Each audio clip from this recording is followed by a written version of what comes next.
Chapter 11. Otherworld's Moon, 1, you are listening at novelfull.audio. Rattle. Rattle. The train moved to the next station swiftly. Let's see. He did say there were multiple stations. Hansu thought of the stories of the four who had acquired the hidden piece. If you were to organize, the conclusion was like this. Firstly, as you take the train you will go through 20 stations. Secondly, the artifact on each station was random. Thirdly, a station that you've passed cannot be returned to, and going further did not mean better artifacts came out. It's a structure designed to give people mental conflicts. Hansu took a glance above. A map of the train route with 20 stations. He had to choose well here. Chiik, there was a platform laid on the center of the empty station with an artifact above it. Let's see, there was plenty of time. Since the train won't move until you get back on. Hansu walked up to the platform and checked out the artifact Rurun's circlet. Hansu showed a conspicuous color. It raised the perception stat of the user by almost 10, and it showed the weak point of the beast on your first encounter with it. With this, the chance that you will struggle against beasts in the beginning will decrease.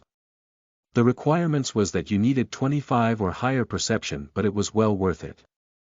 The standards are clearly higher. Since it was a hidden piece, there was an artifact that would help greatly in the beginning. But Hansu shook his head. This one is dismissed. To Hansu, who knew every beast's weak points, it was a rather disappointing item. The perception stat was appealing, but finding something else was better. Hansu laid the circlet down and got on the train again to get to the next station. This is the 12th station. Hansu sighed softly. 8 weapons, huh? Maybe due to the fact that it was a hidden piece weapon, the quality was good even though it was a newbie weapon. There were ones with lightning damage and even a gauntlet that raised the number of runes. Since they were of higher quality than the needle he was holding, there was nothing much to say. But that was the problem. The fact that they were better than his needle. In other words, the choice was rather disappointing to Hansu, who was holding the needle already. Will weapons continue to come out? Honestly, since a good weapon in the start had abilities that were beyond simply raising stats and skills, it wasn't weird that there were many around. Won't something like a stepping stone come out? Shoes that allowed you to momentarily step on the air. With this you could have a much more three-dimensional battle. It was a weapon that was hard to obtain even in the second tutorial stage or out of that, the red stage, so finding it around here would be nice. He had a slight hope that this would come out, but it had yet to do so, unfortunately. Hansu slowly walked up to the platform and checked the item on it. A small cigarette pack. But Hansu's eyes bulged out as he saw it. Ha! Maniac's cloud snack. Even something like this comes out. The stepping stone instantly disappeared from Hansu's thoughts. This item was that rare. A cigarette pack with 20 cigarettes. But these were not ordinary cigarettes. As soon as you take a puff, your rune stats will start to increase, and it will continue to increase as you keep smoking it. And when you inhale all the smoke after you finish the cigarette, all the rune stats will increase by around 20%, and it will stay like that for around 10 minutes. It was only 20% on paper. If all your stats were to increase by 20%, then it meant your battle power basically doubled. And it rose by percentage. This was very tempting. It meant that as your stats got higher and higher, the effects increased more and more. And whilst smoking it, there were moderate amounts of painkiller effects as well as increase of adrenaline, so even without the stat increase, your basic combat abilities rose. An item that raised your battle power by a large amount for about 15 minutes after you start smoking it. Hansu rejoiced. Although you couldn't use it outside the tutorial area, but it was a small artifact that was one of the best within the tutorial area. This is it, Hansu chose instantly. He didn't know what kind of artifacts would come out further along, but there won't be much difference to the earlier ones. Which meant there was no better choice than this. Hansu inserted within the side of his upper body, then smiled as he walked towards the exit. Wait, but I don't smoke. Hansu made a slightly perplexed expression due to the unexpected problem. Well. That guy will understand. He promised to stop, but wouldn't he allow such a thing like this? As Hansu got on the train whilst humming, the train started to move slowly towards where Hansu started. Did they all exit? As Hansu got off from the train rattled as it stopped its operation and even turned its lights off. A silent space with nobody else, Hansu picked up the nearby cookwares and then got lost in thought as he started to proceed upwards from the third floor. Let's see, Hansu thought of the second hidden piece. The first day ended in a satisfactory manner. Since the first hidden piece was completed, as long as he completes the second one, then he will have gotten all the hidden pieces he could acquire in the first tutorial area. But he couldn't do it right now. The second hidden piece could only be obtained after the fourth day. Hansu started to ponder for a moment. There were two things Hansu could do before the second hidden piece made its entrance. Hunt and collect runes diligently. Challenge the remaining missions. There's not much to decide. You will naturally kill beasts as you do missions. He had to aim one of the missions of the 118 due to him clearing one. No. A few of them were done on the way to here. First beast kill, first one to gain a new rune type, and so on. Such things were done on the way to here. But these weren't the missions that were officially decided. The remaining missions were around 110. Well, he had no way of knowing which missions were decided. There were probably 2 or 3 more. An extremely low chance. But that wasn't something to worry about. Do the ones with better rewards first. If he did the easy missions, then he could do around 30 of them in 2 days. Statistically, clearing 30 missions meant there was a high chance that one would hit. But that didn't really mean anything. The lower missions didn't give more than a few runes if you cleared them. So it's better to do the missions with the best rewards one by one instead. If you hit, then it was a jackpot, and if you didn't, then it was part of the hunt, so there wasn't much to lose. Let's see. The mission with the best reward. And then Hansu frowned at the reward he thought of. The reward itself was amazing. As soon as you eat it, then every stat will increase, and not just the ones you have, but every rune in existence, including luck, by 10, and even heal injuries that could kill. It was not an object that could be gained in the tutorial stage. No, this item was hard to obtain even outside the tutorial stage. The red area. But the requirements was the problem. Who completed a maniac mission like this? The information in his head was basically things people experienced. It meant somebody had succeeded. Oh, was it that person? Hansu thought of one of the people from the final brigade. By Aaron. A member of the final brigade who went to a prison as a volunteer and got dragged to this place along with the criminals. A person who got humiliated as soon as things started and acquired rage as a specialty. It was a mission she found out after the 7 days, where she proceeded to rip apart every single criminal who hurt her, eat their hearts, and even tried to commit suicide. This is dismissed. Hansu clicked his tongue. He didn't feel like doing it, and to do this he needed to kill everybody, which meant the many missions that required people to live will become useless. Though he didn't know if this mission was one of the decided ones, but there was no reason to try. Hansu thought of the second best reward. Kill 100 people within 1 day. As a side note, it was Keldian who completed this. Dismissed as well. It gave a good skill as a reward, but it wasn't good enough for him to learn, and it was also too late. He spent quite a while selecting an artifact, so the day was almost over. When he gets out, it would probably be nighttime. Nighttime, something flashed by his thoughts. In Hansu's thoughts, it was a mission with a rather good reward. I almost forgot about that.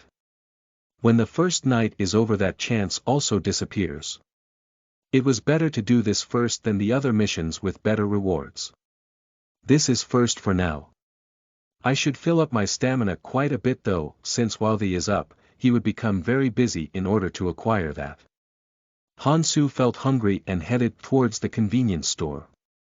Humans could definitely become transcendentally strong as they acquire runes. The best part was that the number was basically being twisted so the efficiency rose explosively. It would make sense that one would require twice as much food if your strength is doubled, but the amount of strength increased by runes didn't need extra food. The otherworld's adventurers could eat and sleep at a similar pace that they were at in their own world and still maintain their battle powers. Even if you have the strength that could smash apart mountains. But in other words, if you couldn't even maintain that much, then your battle powers will sink down tremendously. In order to maintain the top condition, food, sleep and rest was needed. And sudden exercise would make one even hungrier faster. Let's eat first and... Something came into Hansu's eyes as he walked towards the store. The entrance was very different from before. A completely empty convenience store. Everything including food was completely gone. Nothing was left behind. And the ground was all dug up everywhere. No, it wasn't everywhere. The spots where the food was buried were dug up accurately. Look at these kids. They did something this courageous despite the fact that the moon would come up soon. Hansu looked at the scene in front of him as if it was amusing and laughed. Can't I stop that? Mihi looked at the crowd that was moving the goods from the convenience store with a sad expression. The 7 had gathered together and came back up. But somehow the rest knew and rushed the store and started to take everything. We're definitely stronger, but... Mihi gulped. The first thing she checked was the status of the other group as soon as they came up. And she knew. It's doable. The ones above weren't that strong because they were focused on organizing people. They were of course weaker than the 3 below and even weaker than the 4 above. The problem was numbers. They couldn't get near them easily, but as 10 times the amount of people rushed the store, they couldn't do anything. They brought the backpack as they came up, but they could only feel sad as the items they wanted to bring one by one were all taken. Whilst Mihi was making a sad expression, Taesoon was laughing inwardly. They're doing good. Taesoon only gave them one intel. There was a convenience store below. And like magic, despite them being cautious of him, they all rushed the store, took everything and moved it somewhere else. He decided to keep it a secret from his other friends. Since they were friends, it would be troublesome if they get in the way. Since they had taken everything on the ground, Hansu had no choice. Since he would have no food. And he could use the items within the store very well. He would probably need the items in the store the most. And since he couldn't fight against everyone else, he could only join them. And then he would take the leadership position and ask to share the thing he obtained in the station. And after that they would get rid of the group together and take back everything from the store. You don't live alone in the world. Taesoon had hoped that Hansu would bring something back fast. Chapter 12. Otherworld's Moon, 2, you are listening at novelfull.audio. It's Hansu. Mihi shouted in glee as she saw Hansu walking slowly from the station below. Since they were dealing with the large group over there, they could only feel not at ease, but as Hansu came, all the pressure seemed to have been lifted. It's like some sort of superhero making an entrance. Mihi felt her heart thumping as Hansu approached, but there was somebody else whose heart was thumping. Fuck. I don't know if it will work out well. He had spilled the milk, but where was a problem? The situation where Hansu beats down everyone, including the 60 over there and the 7 of them. Then he would have basically poked the beast that was sleeping soundly. It could become a situation where he stole the sleeping lion's food bowl. Well, whatever. Since nobody knows that it was me who did it. Since he spilled it very softly while beating up a guy who had charged at him. Yeah. I could just fake it and pretend I don't know. Who would know that he did it? Taesoon calmed down and stared at Hansu, who was walking from afar. And Mihi ran towards Hansu first as he returned. You're back. But there's a problem. The guys over there took everything from the store. Hansu chuckled at those words and patted Mihi's head. I know. I saw as I came up. Did you gather the food for us? At those words Mihi looked back and mumbled. We did, but there isn't much. Since they prepared anticipating they would bring more from the store, they didn't have a lot of food or equipment. Since there was a limit to the size of the backpack. And even more so since they gathered up female supplies and weapons. But Hansu didn't add anything extra. Well, that could happen. And then Hansu looked around to everyone. And his eyes stopped at Taesoon. Taesoon replied as if nothing happened. But it's good, since you're here we can just take it back from them. It would be hard by yourself, but if we go together and force them they would give it back. Hansu chuckled. Egu. This guy. But Hansu didn't really say much. Well. Let's eat first. At Hansu's words, Mihi, Jisuan, Gangtae went up to the food they had collected. Since it was set up in a half-broken down cafe, there were a lot of tables and it wasn't comfortable to eat. And soon the table was filled with canned foods and other edibles. As Hansu walked towards it slowly, Taesoon threw out something jokingly. I mean, we got these risking our lives, shouldn't you eat after paying us something? And then the cafe turned silent. Hey! Why are you being like this? Mihi glanced at Taesoon then talked back. But Taesoon had no plans to back down. I can't keep getting dragged around here. And he didn't really say anything wrong. Hansu left the food he would eat at the store, but if they didn't bring it then it would have been taken by the gang over there. In conclusion, this was theirs. And they had brought it with risk, but despite him being Hansu, shouldn't he pay something up for it? And as Hansu made an amused expression and stayed silent, the nearby friends were in quite a turmoil. Hey, if it wasn't for Hansu we don't know where we could be right now. Taesoon replied to Mihi. But Hansu told us before also. Liking free things is dangerous. We need to keep it in check here in order to stay together. And at those words Sangjin nodded at the back. It seemed he had some pent-up dissatisfaction from the payments for the poison and the skills. I don't really have something to give for the food here. Taesoon spat out something instinctively at Hansu's words. Why not? You have that thing you earned in there, we could use it together. What thing? The four who didn't know the situation made a confused expression as Taesoon laughed and said. That guy. He went into an empty space alone. He probably got something from there. If we use that together our survival rates will increase. Let's share it. We need to act together anyway. Don't do such a trade like this. At those words everyone looked at Hansu. They didn't say anything but with the eyes asking why. Hansu looked at those eyes and chuckled. You've learned well. That what do you mean learn? You talk in an unpleasant way. Hansu clicked his tongue inwardly at that Taesoon. He did learn, but he learnt it in a flimsy way. Well. Since he probably thinks we're equal because we're friends, then that should be normal. Basically, if one thinks that they're under, then they can't come out like that, but if they think that they're on equal grounds, then it's obvious that they would come out like that. But the problem isn't that. Hansu, who had organized his thoughts for a moment, landed a decision. I guess it ends here. Why would Hansu carry these guys around? He didn't really care for receiving runes. If he killed a few more, then they would come out, so why would he rather receive them? This wasn't a game, a time where he went was long gone. Since he had fought too long to do that. The only reason why he was keeping them was because of what Iris had said. The reason why he asked for runes is because without doing that then they will make more and more requests that go too far. Iris, I've done all I can. Hansu shrugged his shoulders and stood up. He wasn't a stingy person, he wasn't going to go or something. How did Conte manage to say things like this? It's extremely embarrassing.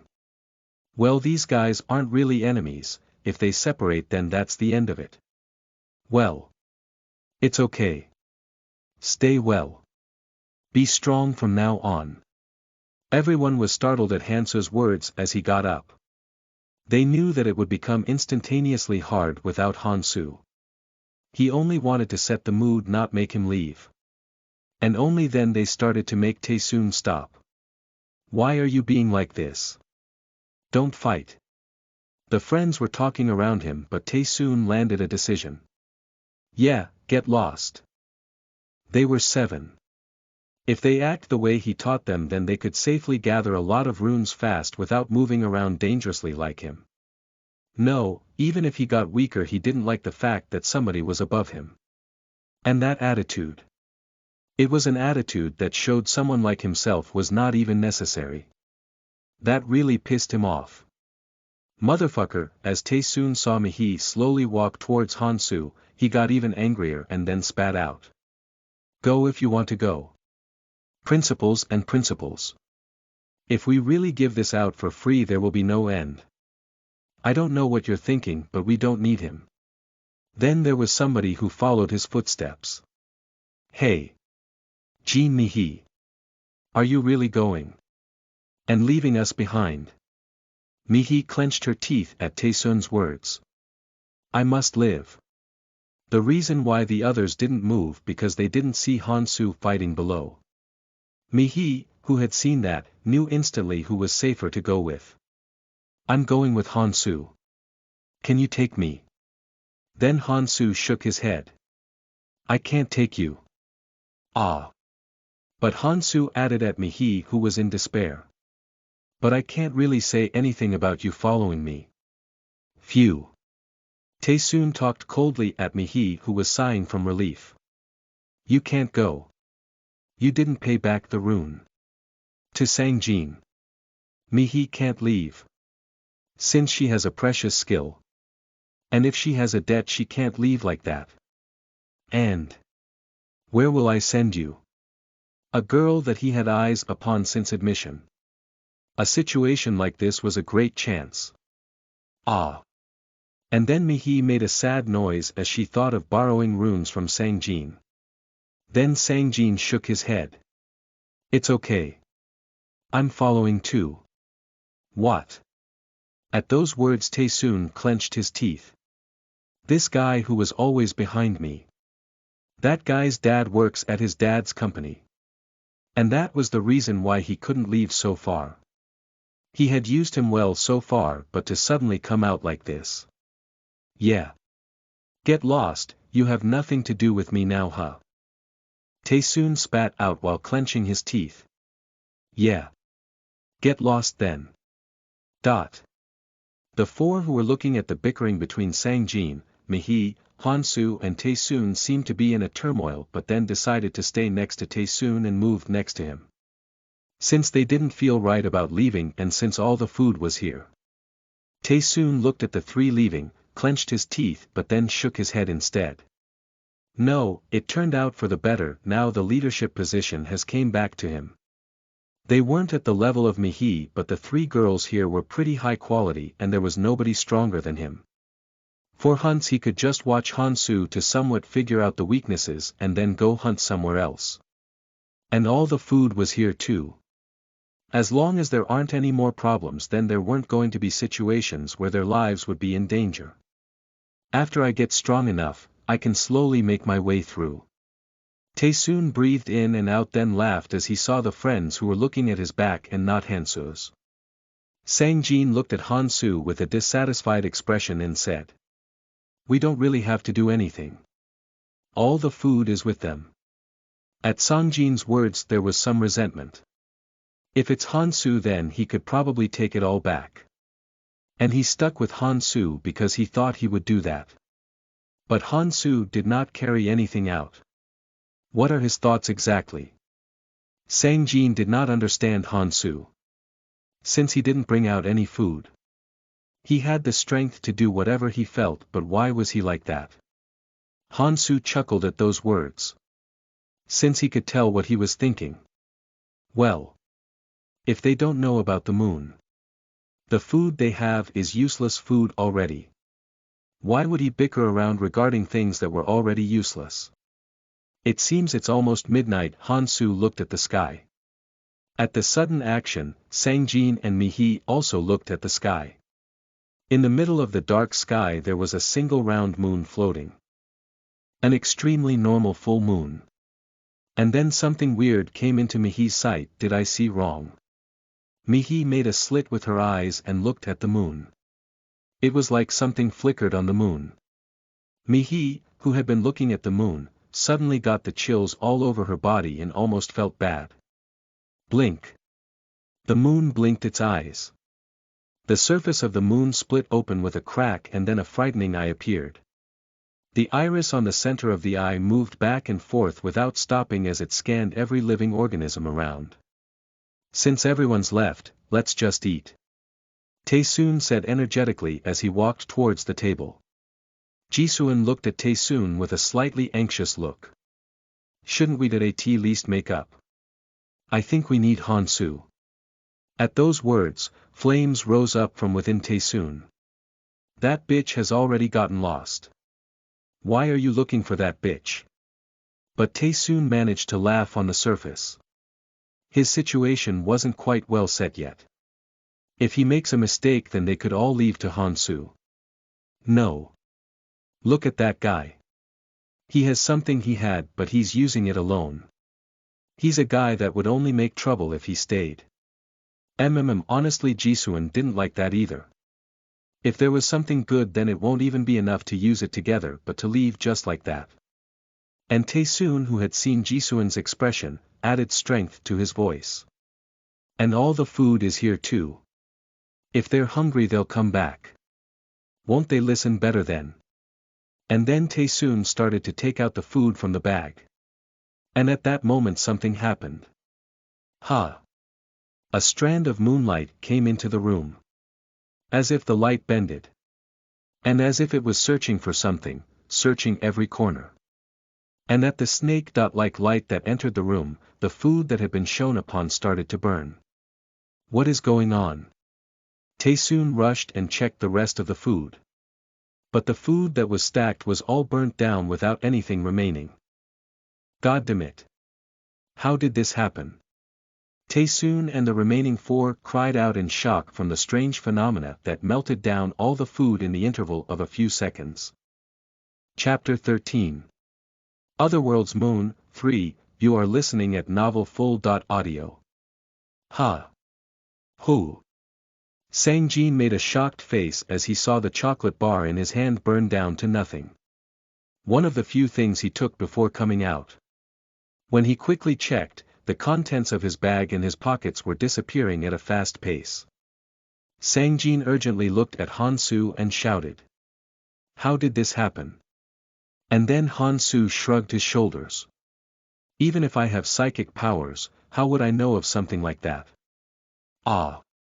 Sangjin looked at the emergency food in his hands that had turned into dust and made a resentful face but then realized something. Is it possible that the others' food also? As Sangjin quickly looked at the outside of the second floor of the cafe that he used to be at, he heard shouts from all around. What is this? Which bitch planned this out? God damn it. Some guy took everything that was piled here. It's all gone. I'll kill you. A deserted city at a single glance. A place that seemed very hard to obtain food at. Everyone had obtained food from the store on the second floor, but logically speaking no one would have thought of going down to the even more dangerous second floor after getting through the first floor, which was filled with green worms. Without Hansu they would have probably had to starve for another 2.3 days. And when the food disappeared in such a situation the anxiousness of the people had exploded. And even rage. Eh.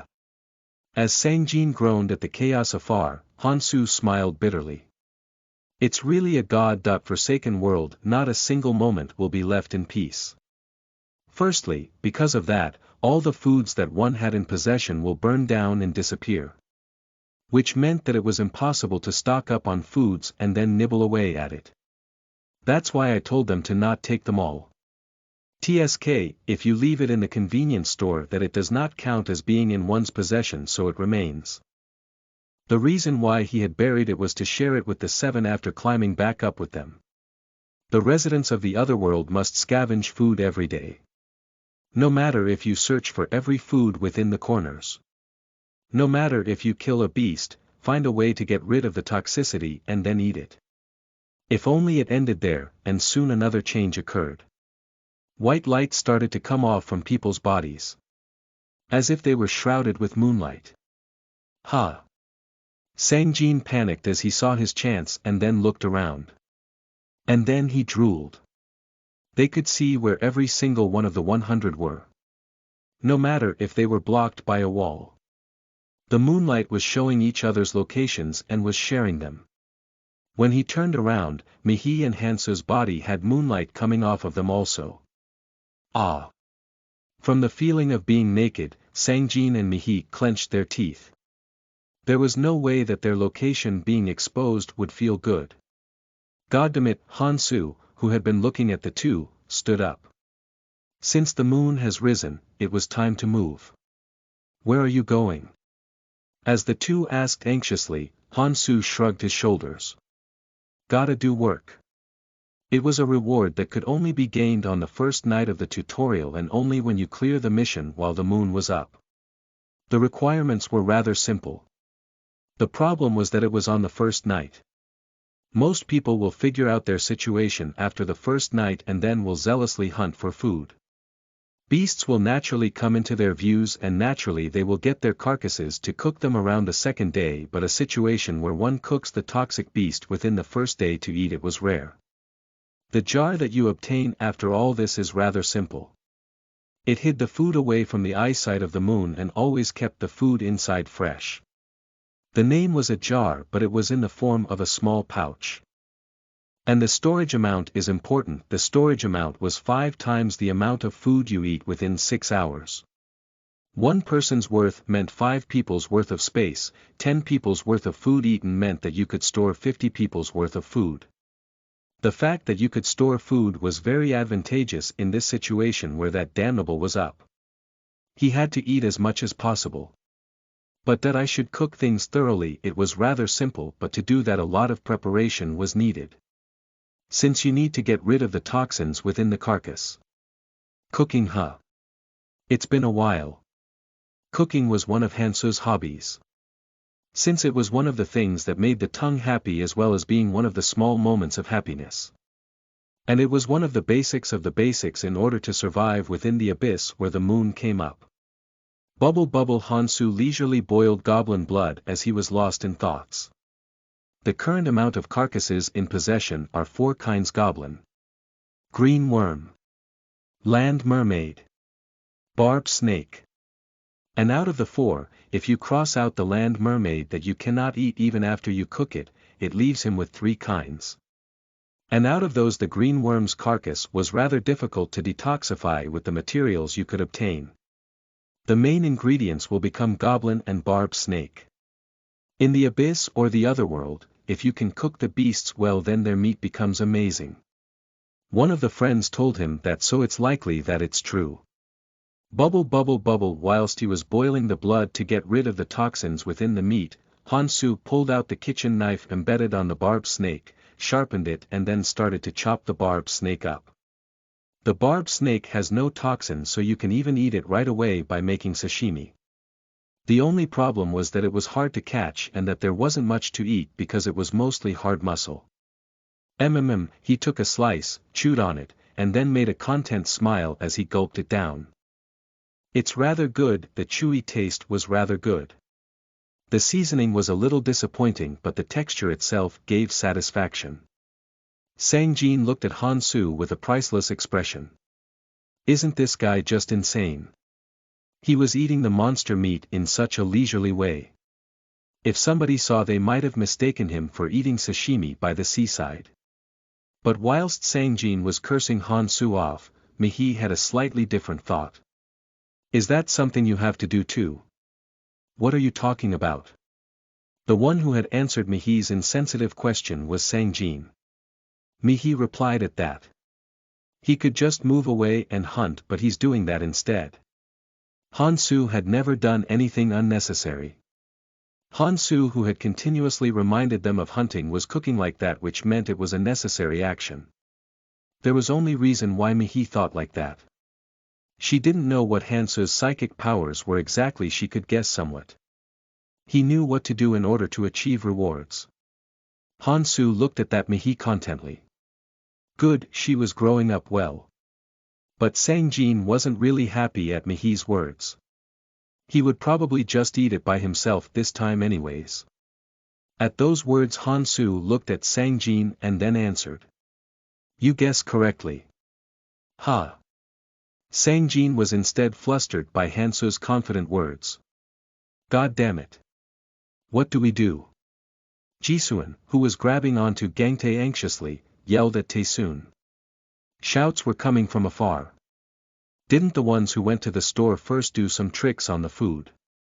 Let's first catch those guys. Their food might be different. I can see them over there. The reason why they didn't invade was because they both had something to eat. Since there was no reason to fight unless they were desperate. But the situation was now much different. If their food disappeared like this every night, and they had to find new food every time, then they had no time to idle around. They could starve to death at a moment's notice. And that problem becomes worse as the size of the group becomes larger. Taesoon looked at the ones running towards him from afar and clenched his teeth. There was no way to hide either, since that damnable moonlight was showing every living existence below it. And then Taesoon realized what that moon had wanted from them. It wants us to kill each other since the board was set, huh? They could not face that amount of people. Maybe if their numbers were 8 or 7, but with just 5 they had no way of beating them. The reason why Taesoon was at ease was because they would have thought that there were 8 of them and wouldn't rush in thoughtlessly. And because they were calm even when it became night, like his expectations. But the fact that there were 5 of them would be discovered at this point. Whilst Taesoon was clenching his teeth, the girl who was standing quietly in the corner, Sunmi, shouted. Instead of staying here, let's go to Hansu. What? Taesoon momentarily burst into anger and then gazed at Sunmi.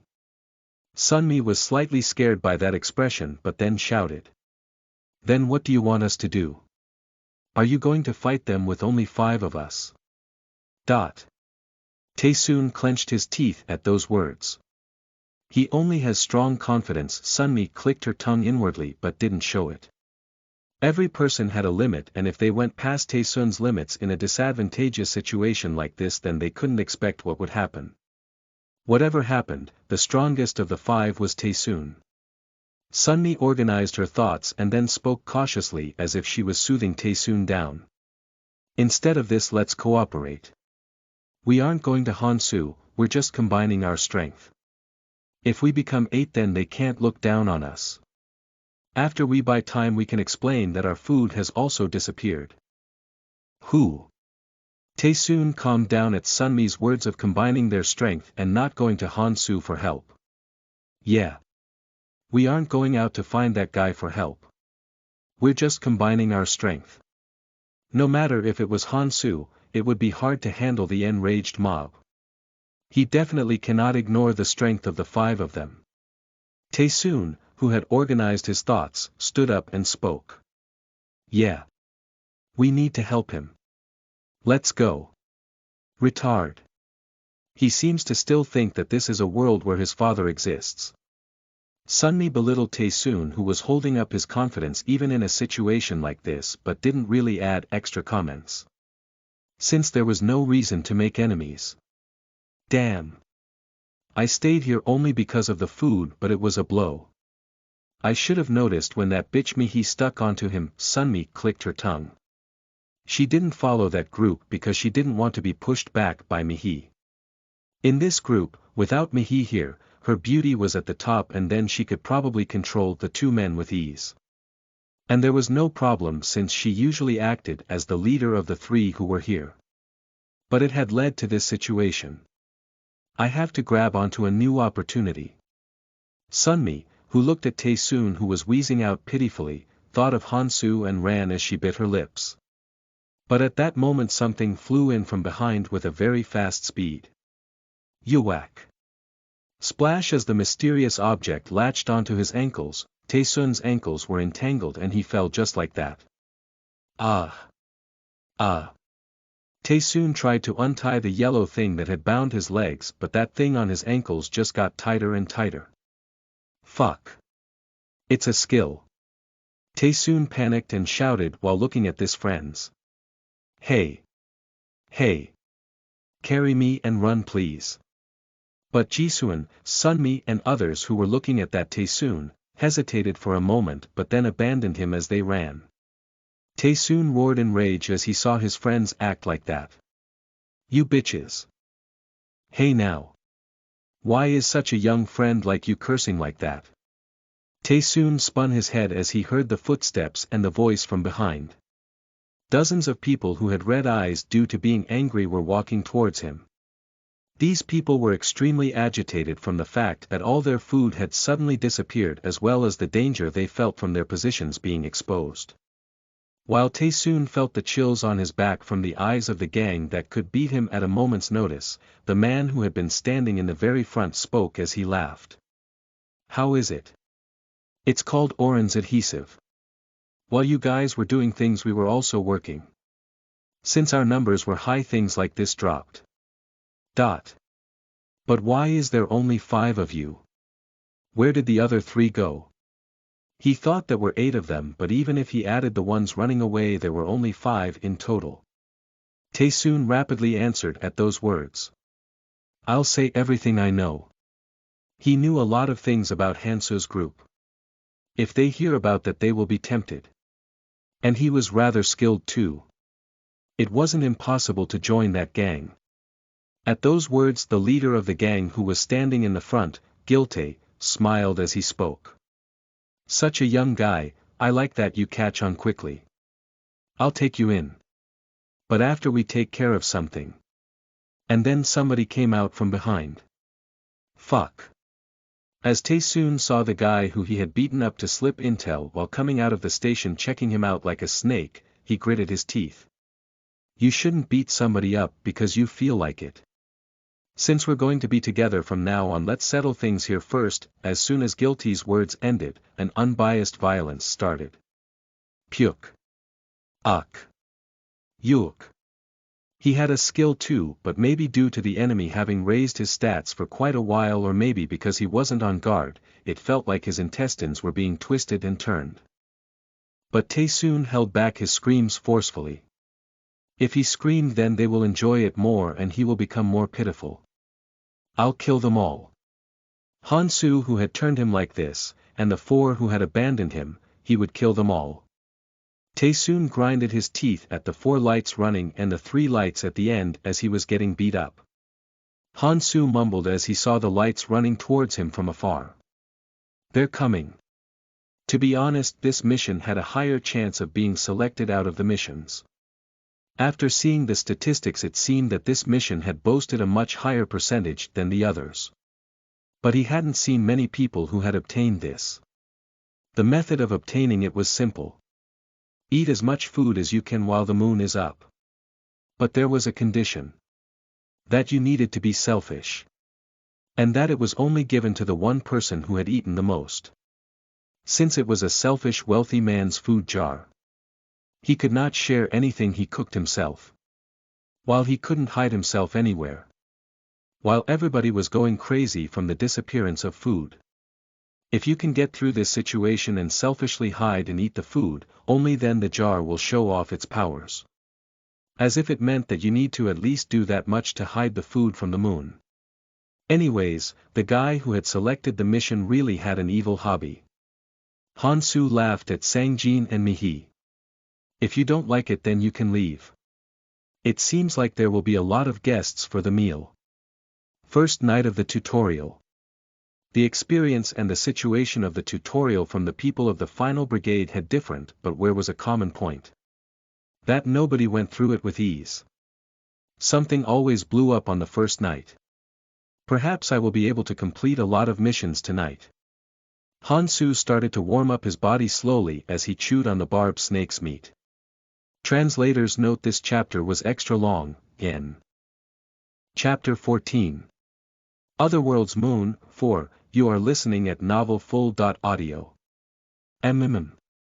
It's cooked well. Hansu stabbed at the meat with the kitchen knife that was almost completely dull and tasted it while chewing on it. Meat from which the toxins were perfectly removed by being boiled with blood and having been mixed with the green worm's pancreas. There's a lot of juices coming out too. Hansu spoke whilst eating leisurely. Most of the toxins within the goblin meat disappear if you boil it in goblin blood. Just don't eat the intestines or the liver. But they weren't in a situation where they could focus on that. The moonlight was accurately showing the mob of people charging at them. Mihi gulped as she saw the people running at them from afar. Are you perhaps going to protect us when a fight breaks out between us and them? Perhaps if we're friends. Songjin's expression became bright at those words. Who else would be his friends other than them in this place? He and Mihi had abandoned Taesoon and picked Hansu. But Mihi clenched her teeth at those words and spoke. How do we become that friend? Hansu laughed at those words. It's not like a driver's exam, why would there be a condition to become a friend? You might have become a friend suddenly at one point. You don't become a friend who can trust each other and protect each other by fulfilling objectives. You become a friend by protecting and trusting each other in every situation, just like those guys. Songjin then realized his misconception from Hansu's words and then spoke as his face reddened. But then how do we deal with those guys? Hansu shook his head at those words. You should take care of yourself at least. Songjin was enraged by Hansu's careless words. Damn it. Then why are we hanging around with you? But Hansu only shrugged his shoulders. You should figure that answer out by yourself. The fact is that being with me is more dangerous. Songjin clenched his teeth at those words. That was actually a fact. They followed after Hansu and fought down the dangerous train station. If they didn't go with Hansu and instead hung around the bigger crowd, it would have been safer. And Hansu didn't have any notion of keeping them safe. Songjin watched the people running towards them from afar as he clenched his teeth. Then he breathed in and out and started to walk over. I thought that we could go to the end together, but you're just too much. I thought that you were my friend, but you do not care for me. Songjin started to walk towards a direction after ending his speech. And thought inwardly at the same time. But I didn't do anything bad like that bitch Taesoon, so if I come back after removing myself for a while he would probably take me back in. Hansu laughed at Songjin, who was taking shelter in order to first dodge the terrifying storm. Seriously, huh? Once they tie them together in school for a few years, the word friend seems to have gotten much more common. Hansu talked to Mihi as he looked at Songjin, who was leaving. Aren't you going too? That's the best solution if you want to be safe. Mihi shook her head at those words. You won't take me back in if I leave. She's really quick to catch on. Mihi clenched her teeth while Hansu laughed inwardly. This isn't the situation to look for an umbrella to escape the rain. The other friend hadn't realized the essential truth yet. They are instinctively looking for a safe place because of the dangerous situation. And since Hansu seemed safe, they had stayed there. But Hansu didn't have the idea to protect them, and they shouldn't be doing that anyways. They should not be looking for safety here. They needed to grow. They needed to rush their growth. To deal with the strong predators that will flood them. And it wasn't only beasts. If you did not want to get eaten up by humans, you needed to become stronger at a faster pace than others. And Hansu was talking very plainly. He said he wouldn't protect them, but did not speak of not learning from him. Didn't he say it before? He won't take them with him, but he wouldn't mind them following. If they rely on something here, they will really die. Mihi came next to Hansu, who was thinking, and started to cook the goblin meat after boiling the goblin blood. This is a gamble. She had too many things to learn. And to do that she needed to follow and learn from Hansu, who had psychic powers, and hunt along with him. If she could survive today next to him, then she had another day's worth of things she could learn. I don't know when an unexpected variable like that moon come out. Mihi, who had strengthened her resolve, started to sharpen the knife to deal with the ones coming towards them. Huff. Puff. The four who had ran zealously finally ended near Hansu. Sunmi made a ridiculing expression as she saw the view in front of her. Did he come to camp? And why is he using the pot separately? Sangjin was nowhere to be seen and only Mihi and Sangjin were left. The two were boiling something in the pot and were chewing on that. Sunmi clenched her teeth at this. These despicable guys. These two knew a way of preserving the food. It's no wonder they had left in such a leisure. These guys probably knew that all the food had burnt down to nothing. Sunmi, who had been grinding her teeth, breathed in and out and then shook her head. No. This is better actually. If he knows the method he only needed to share it. And we didn't do anything wrong like Taesoon, right? Actually Taesoon being taken by them was a benefit. That senseless guy was holding up his confidence even in a place like this. If she was Hansu she would not let someone who acted like Taesoon alone. Yeah. If you want to go through this harsh world you need a trustworthy friend. Her mind was much more at ease after deciding. And once her mind was at ease, hunger was rising up. Damn. I just realized that I couldn't get to eat anything. She was in a situation of tension for the whole day along with the intense exercise that she didn't usually perform made her energy usage much more severe. And it seemed like that the surrounding friends were in the same situation from their mouths watering from seeing the meat over there. Sunmi spoke out after setting her mind. Huff. You were here. Could we eat together? Hansu smirked and rose from his seat. And held the needle as he drew a circle around the area 3 m away from him. Sheik. Shik. What are you doing? Don't come in. What? Are you seriously going to be that petty? Sunmi spoke out from utter disbelief. They weren't grade schoolers or something, to draw a circle because they bickered a little. And they were simply bystanders. And the main culprit wasn't even here.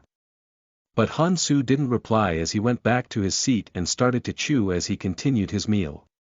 Sunmi spoke out after staring at Hansu for a while. If I enter, what are you going to do? Hansu replied softly. Oh, I don't know. But from my psychic powers it seems that it won't be that good. That bloody psychic powers shows such a thing too, huh? As Sunmi grinded her teeth, Hansu just shrugged his shoulders.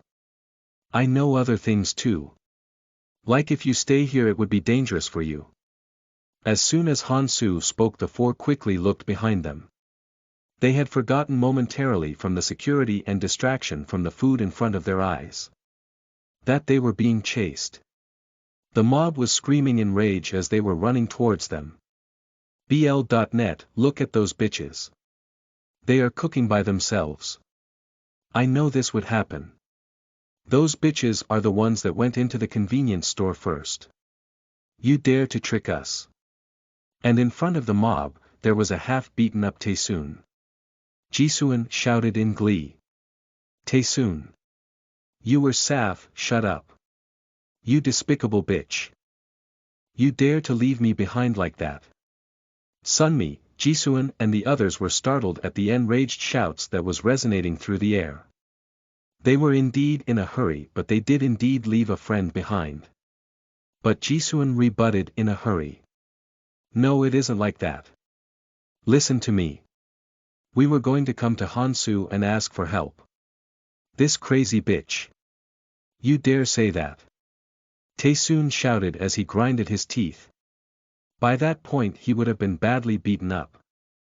If he didn't beg, and didn't say he would go under them then it wouldn't have ended this easily and he would have become minced meat. Fuck. To guys who are weaker than me. There's no strong against a number. And that was the reason why he could not forgive them even more. These bitches. I wanted to be together. He could not forgive Hansu, the four bitches and even Mihi who had betrayed him. And for that he was willing to go through a little bit of humiliation. Whilst Taesoon was looking over in rage, the shouts of the people were getting louder as well. But at that point Gilte came out as he shouted. Whoa! Whoa!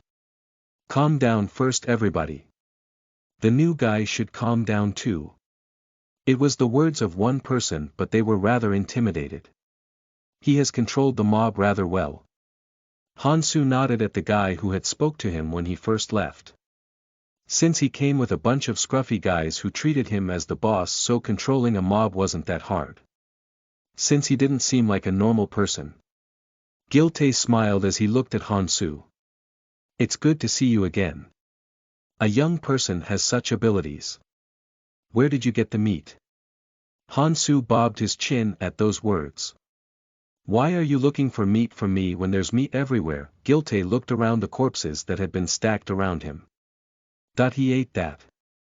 Gilte hadn't already tried that out. Since he ordered a few to try it out. But that food was not something you could eat. The toxicity was so strong that the ones who had eaten are still having diarrhea and were suffering from dehydration. They will probably die. Since dehydration in a situation like this meant death. But he was eating that in ignorance. Gilte organized his thoughts and spoke. It seems that the younger brother knows the method of eating it. At those words Hansu nodded as he spoke so everyone could hear. If you boil it in goblin blood you can eat it. Go and try it. A simple intel such as this wouldn't hasten the process of the invasion of the abyss. Gilte pondered inwardly as he looked at Hansu. Did they say this bitch had psychic powers? As they approached here, that Taesoon guy had babbled everything out. That the guy called Hansu seemed to have psychic powers. And thanks to that they had all gotten stronger faster and attained the food from the store. And he obtained something valuable in their right. Gilte made his decisions quickly. He didn't know what would happen the next day when the distance between them is spread apart further. And even though he had established a large group but most of them were normal people so they were hard to utilize in a fight. If we're going to fight then today's the day. He had no intention to kill. Why would he kill somebody with psychic powers? And no matter if he flew about he was only a normal person around 20 years of age. If he receives some beating and some knife cuts he will be in trauma and become submissive. And then he can suck out his bone marrow. The fact that he's in such a leisure is a bit troubling but he could figure that out and that would be that. Gilte, who had made his decision, gave a wink. The new guy should go over and take a bite. Talk a little too. I heard you guys were friend. If you are friends that he should at least give you a bit of meat, right? Taesoon, who was grinding his teeth, started to walk over proudly. If you indeed have some hidden motives then you shouldn't be able to act recklessly in front of this crowd. Taesoon took large steps as he headed towards Hansu's pot. And Hansu, who was watching this, chuckled. I'm sorry that I couldn't keep it even for a day, this seems like the end of it Aries. From the way these guys were acting, it seemed like Aries would be hard to keep. Since he was closer to Keldian anyway. There was a reason why he was closer to him. Mihi, who was watching Taesoon walk over towards the circle Hansu had drawn, suddenly felt a chill spike up from behind her. Hansu's expression was changing at a rapid rate. Well, to be more accurate he was still smiling but the expression was turning scarier as his eyes were changing. Deeper and at the same time, colder. And Mihi knew instinctively when she saw this. He wasn't angry. This was his true nature. He had simply been holding down on it until now for some reason.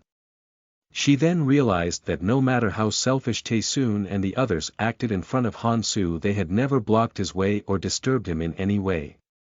And Mihi, who had thought up to that point, urgently responded. No. Don't come in. Don't cross that line. But then Taesoon grinded his teeth as he shouted. You just wait right there. And then Taesoon recklessly crossed the line. Translator.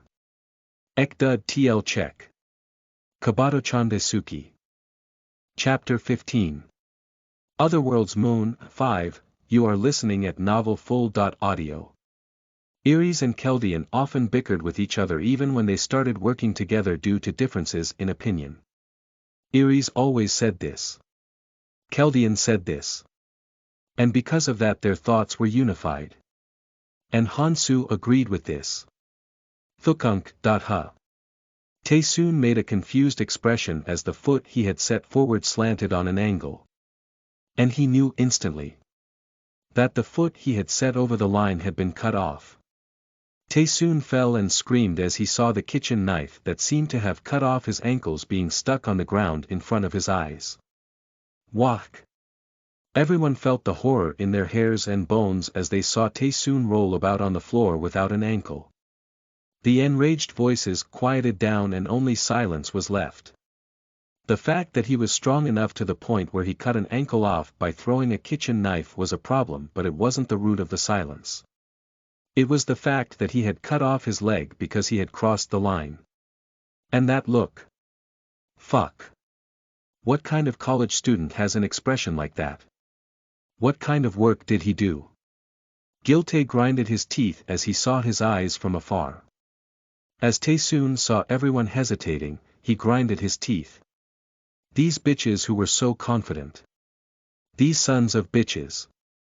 He went out believing in these people. But were acting in such a way. Taesoon, who was looking at the people with tails between their legs, shouted out while squirming in agony. Gua! Gua! You dirty bastard!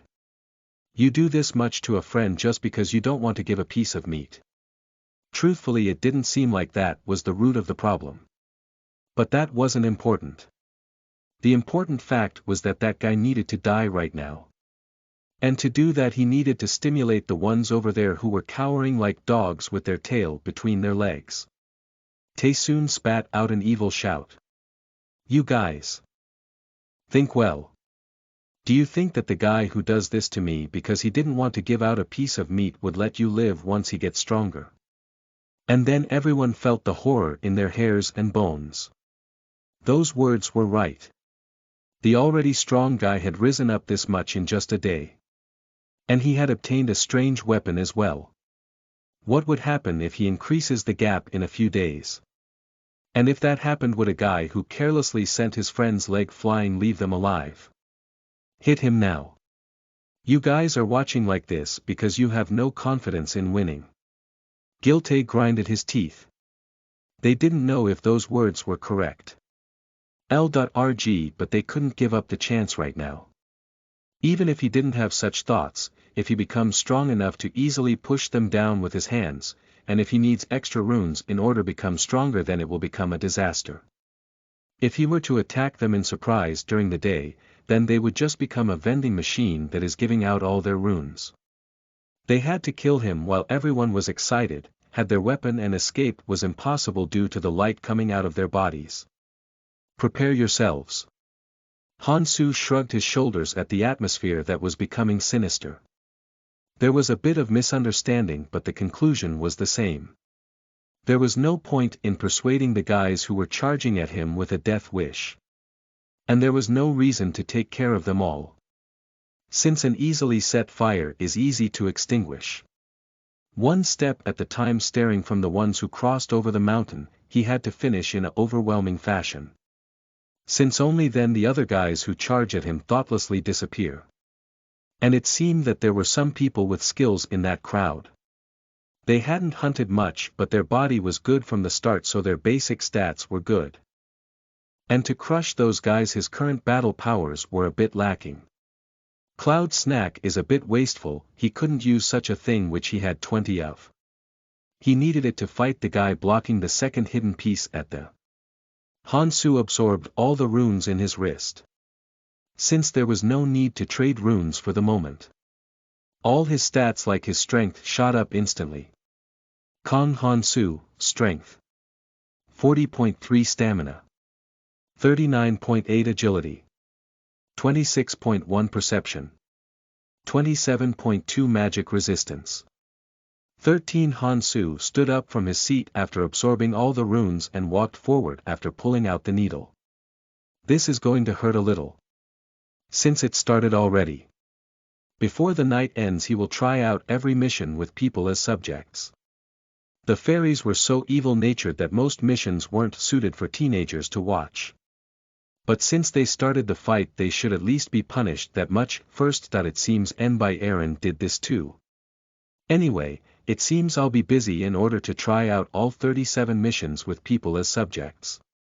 Hansu looked at the people rushing towards him coldly. Eventually the moon that was hanging in the sky started to blink as it closed its eyes. Which meant that it was past 6 o'clock.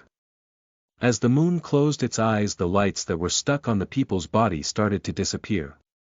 It had closed its eyes but the moon kept on giving out light as it shone the disastrous scene below. Ugh. Gook. Almost 20 or so people were stuck on the floor with holes in their limbs and were barely breathing. Everybody here were people who followed that man called Gilte. And Taesoon was part of this group as well. It has already been a while since the others ran away from here in every direction. And Mihi was watching Hansu from the side with a disgusted expression. Yue. The fight ended rather easily. The people who rushed him were of no match to Hansu. Their experience itself were different. He knew exactly where to stab and had no hesitation in doing so.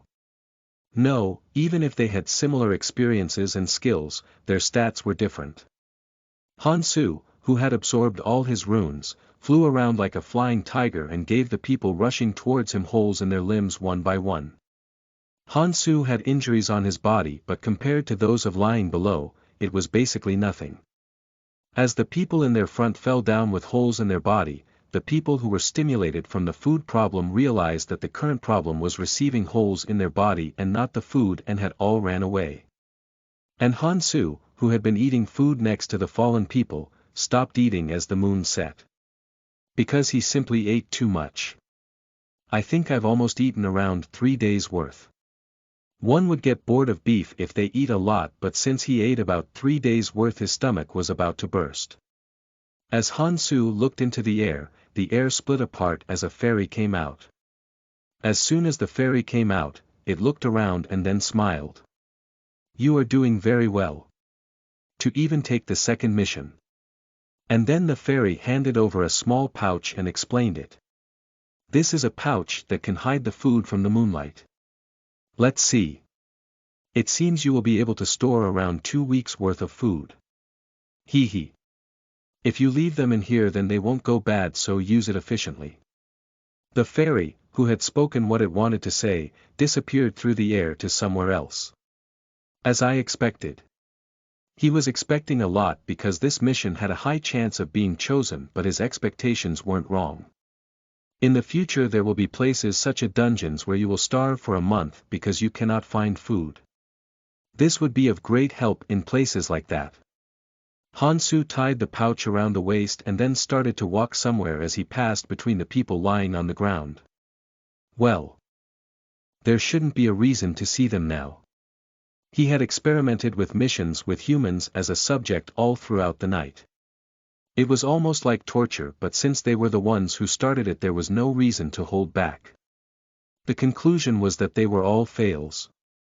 2 missions, since the 50 stats and the jar mission were completed then it meant only 1 or 2 were remaining. Since there were over 100 missions and the chances were that 1 or 2 missions remained so it wasn't that weird. But since I've attained the it's all good.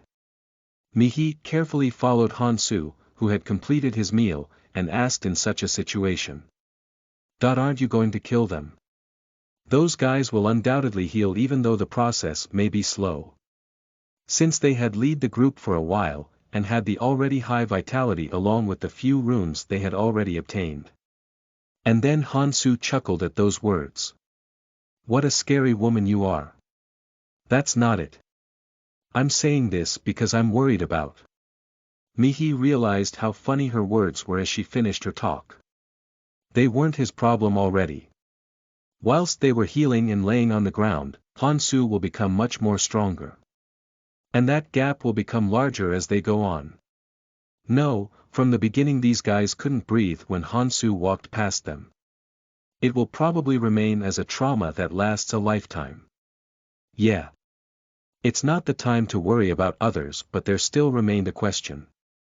But what if you kill them and take the runes that are dropped? Hansu shook his head at those words.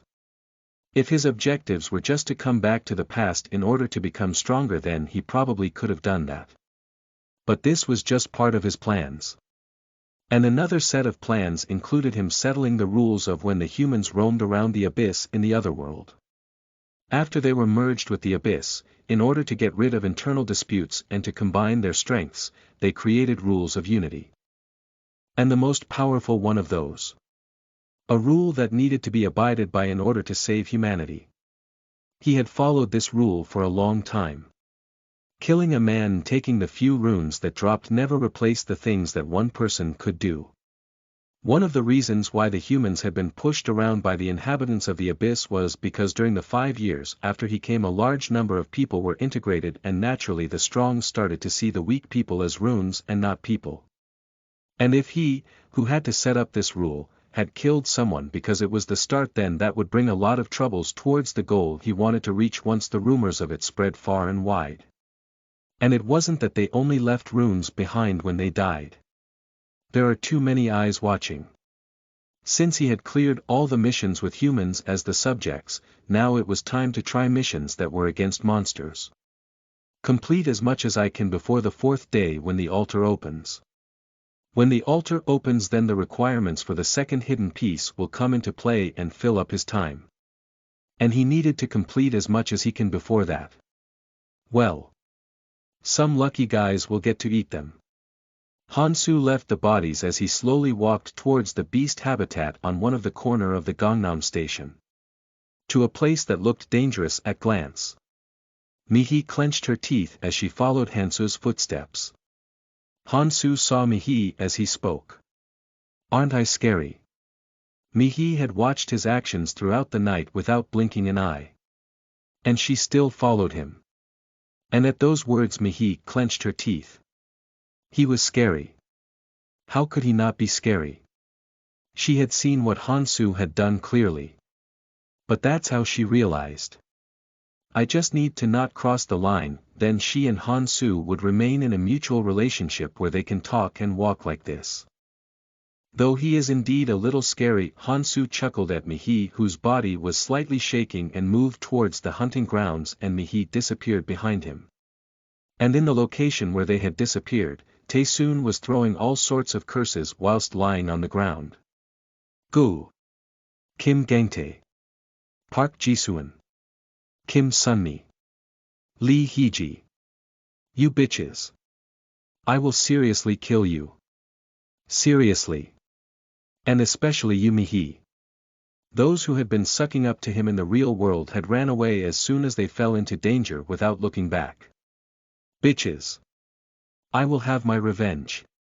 While Taesoon was grinding his teeth on the ground, somebody appeared above Taesoon and the others who were laid out. Taesoon looked up with an inferior expression but then smiled as he saw who it was. Sang-jin. This is good. Help me out. And kill everybody around here. And at those words Giltae, who was laid next to him, grinded his teeth. This fucking bitch. Giltae made an expression of despair. Everyone had holes in their limbs. No. It was more like they were all in a very sorry state due to the torture that went throughout the night. If that one guy came at them, then they had no way but to die like that. But Sang-jin performed a much different action than they expected. Pyuk guk. Sang-jin.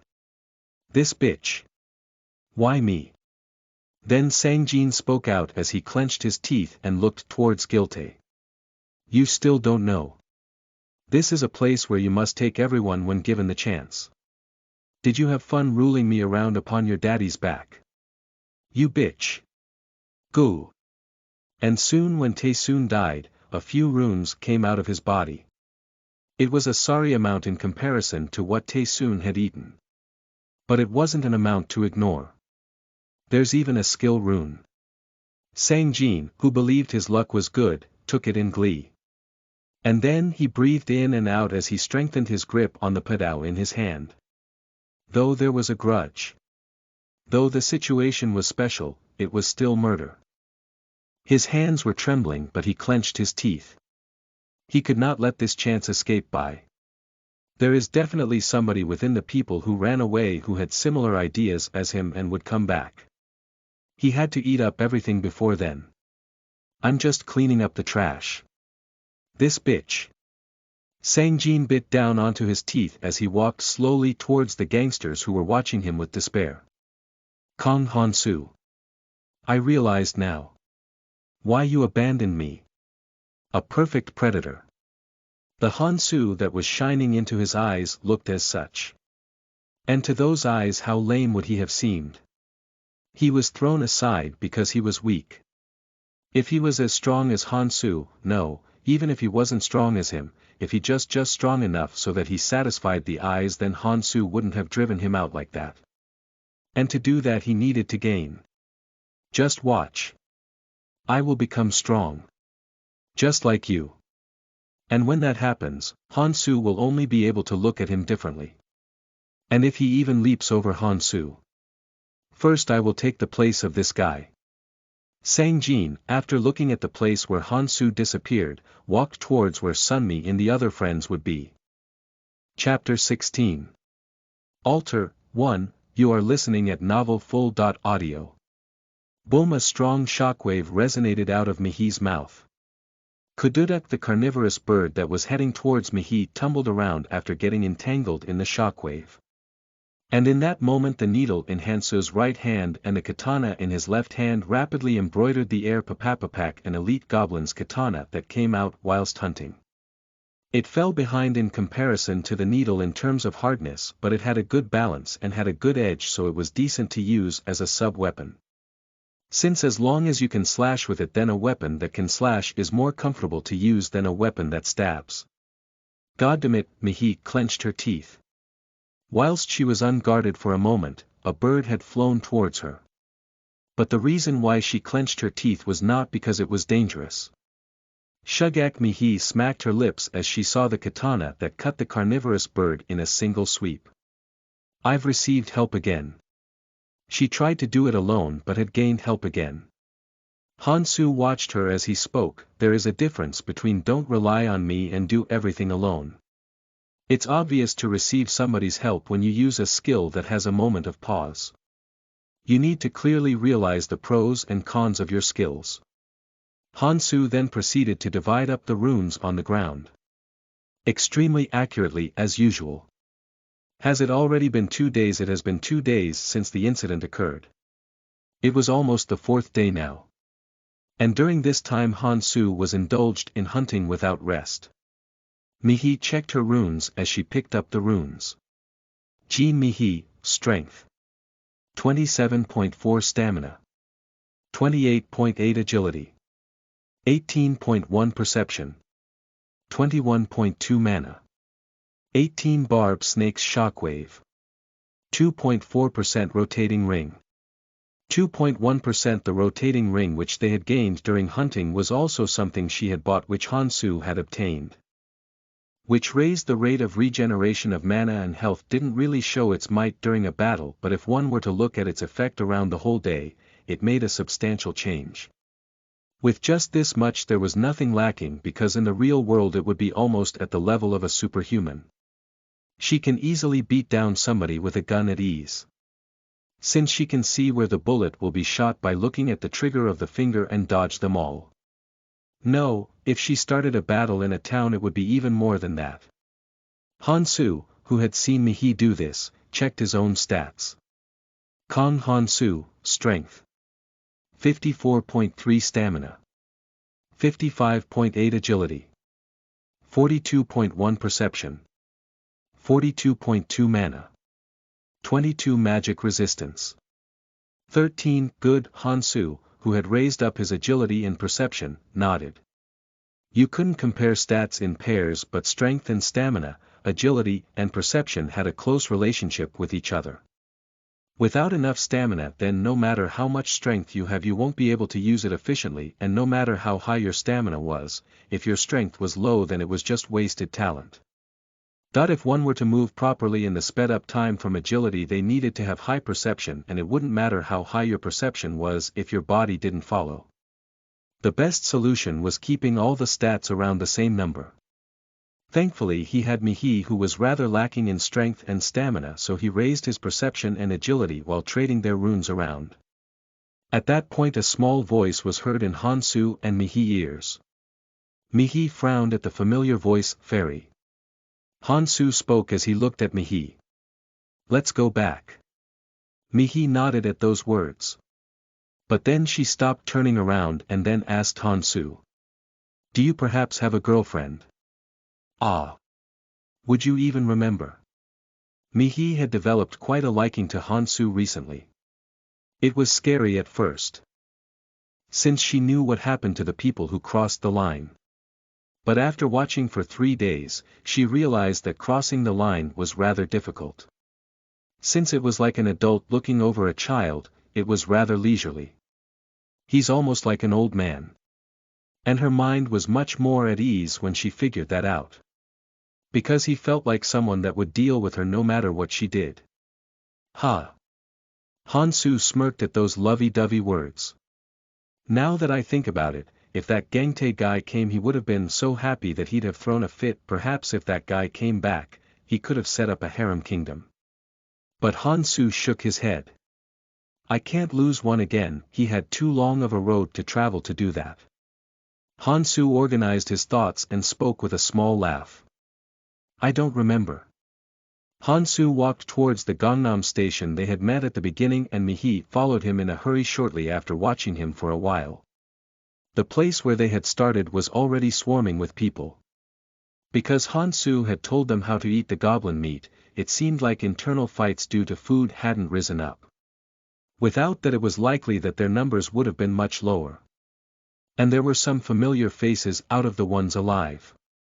They were all alive. Mihi felt her mind, which was rather full of worries due to not being able to see her friends due to following around Hansu, which was rather rigorous, settled down as she saw them alive afar.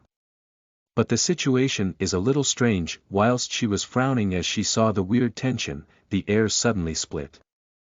And a familiar face popped out and shouted energetically. "Greetings, everybody. I'm here today with 2 very very good news." The fairy, who had shouted loudly, watched the people as it smiled. "The first good news is that if you hold on to 72 more hours, then you can get out of here." The people had heard the news but didn't really make a happy expression. Because it sounded like that even if they had left this place, the place they will go to wouldn't really be safe. No, since this was the tutorial, it was obvious that they were going to a more dangerous location. The fairy laughed at these people. "I think I know what you're feeling. But when you hear the next story you will think that this is a very good news," and as the people stared at the fairy, it flicked its fingers. Kugagagugagu, something rapidly shot up from the small movements of the hand. A structure almost the size of a small building. Altar. The people made a weird expression as they looked at the new building. It definitely had a similar form to the altars at the ancient Aztec grounds. The fairy laughed as it looked at the people. "It's a magical altar. There lives a very cute pet inside." Then the altar shone bluish as it turned transparent.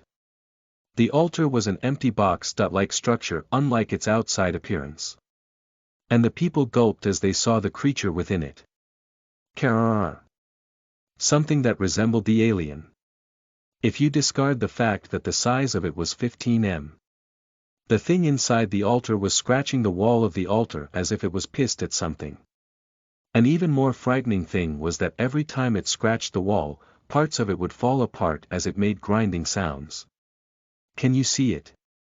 It's called. But our friend here is very hungry right now. Since there's nothing to eat in there, it wants to come out of there right now. We starved it for a whole day for this. As you can see, the altar is very good in terms of looks, but it isn't really useful. It will probably get destroyed soon. since it's a structure that is faithful its design. At these words the people made a frightened expression. Everyone knew that the area they were in currently was limited. If that altar fell, then they would all get eaten. Even if they were to hide, the beast will eat them alive as it chased them one by one at night. The people then realized why the fairy said the earlier news was a good news. Because in other words, after 72 hours they didn't have to be in the same space as the monster. Wait, it said there were two good news before. The fairy smiled as it spoke. I said there were two good news before, right? Thankfully there is a way to make him fall asleep. If he falls asleep, then he would naturally stop scratching the wall to come out, right? But nobody asked a question. Since it had shown what happened to someone who questioned it before. As there were no reactions, the fairy made a dejected expression for a while, then spoke again. The answer is very simple. 5 a day. If you give him 5 people as food, then he would fall asleep. Since it's 72 hours, you would need to give him food 3 times, right? Everyone clenched their teeth at these words. What the fuck? The number of people who are still surviving is only around 60. It meant that only if they use a quarter of the people they had now, then that beast wouldn't escape. Damn. Then it's just better to fight. As someone had this thought in their mind, the fairy spoke again. The choice is yours. Hee. Give or not give. But I'll show you this in order to help you decide. And then the fairy played a short clip in people's heads. These were people who decided to fight it together. From the tutorials before, the people who had seen this made an extremely frightened expression. The beast that was released was basically causing a massacre. Ruthlessly ripping and smashing. And the beast that had escaped didn't just stop after eating 5. The beast that had came outside devoured the humans in a craze. They had fought with combined strength, but every time it ate somebody its health rose and the injuries on its body healed. Almost 70 people had charged it, but they were all massacred, and the ones who ran away were later eaten. The beast which had eaten everybody was left alone as if nothing happened. Everyone realized what kind of decision they had to make after the clip finished. One of the people who had seen the clip asked whilst clenching their teeth. How do we choose the people to go in? Then the fairy answered with a strange expression, why are you asking me that? Pulling out of a hat, forcibly chucking them in, figure it out yourselves. You just need to put them in while they're alive. No dead bodies. The fairy, which had emphasized, smiled as it spoke for the last time. By the way, you should decide within an hour. If you put in a sacrifice, then you will be safe for 24 hours. And then if you put in more in the next hour after that, you will be safe again. Then be strong for the remaining 72 hours. Bye. And then the fairy disappeared just like that. The people started to mumble. Their opinions were all heading to one path. That fighting was impossible. Which meant there was only one way. Whilst they were guarding against each other, a man spoke out. To be fair. How about we pull names out of a hat? We pick 5 on the first day. 5 more the next day. Like that. Then one person smirked. Why do we need to be fair? At those words everybody looked at that direction. And Mihi, who had also turned towards that direction, also drooled. It's Sang-jin. And friends, the 5 were emitting a different aura at a single glance now. The scars all over the body meant that they were converged in battles until now. And it seems there's something different about Sang-jin. His confidence was overflowing. And he was standing in the middle as if he was doing the work that Taesoon was doing instead. Whilst Mihi was watching Sang-jin, the man who has spoken before frowned as he asked. Then what do you want to do? He didn't keep his formalities from the fact that his opinions were ignored, and the one who had ignored it was a young person. Sang-jin replied to those words. Isn't it obvious that we should throw in the 5 most useless people first? Everyone frowned at those words. They did have a thought like that, but it was difficult to speak it out just like that. Sangjin walked forward as he watched the people and spoke. It isn't the time to idle. We are separated right now, but we will leave here in 72 hours. But what will happen after we get out? Everyone started to whisper and mumble. Think of the amount of people who went missing. It isn't simply just around 100. If we go out, then the people who had gone through similar experiences will be crawling about everywhere. No, we don't know that an even stronger beast would come out. We might even have to fight a beast like that. Everyone nodded at those words. Since they were all thinking along those lines too. There wasn't a game where the difficulty lessened as you proceeded. And the chances of meeting people who went through similar experiences like them was high. As the people looked at him, Sangjin shouted loudly. Of course, to fight with them we need to combine our strength. And it's obvious we need stronger people more. Since if when we go out we will need to face stronger enemies. And then Sangjin smacked the building next to him. Boom. The wall of the building blew off from Sangjin's fists. And Mihi, who saw this, mumbled inwardly in shock. When did he get so? She could be certain. Since she had followed Hansu and hunted along with him, she had grown faster than anybody. But Sangjin was even stronger than her. If his strength was that much, then his other stats were probably similar. Whilst Mihi was shocked, Sangjin continued his speech. So isn't it obvious that we put in the weak ones first? Hansu, what are your thoughts? At those words everybody looked over to the direction Sangjin spoke to. Chapter 17. Alter, 2, you are listening at novelfull.audio. I'm different from that Taesoon guy. Sangjin thought inwardly.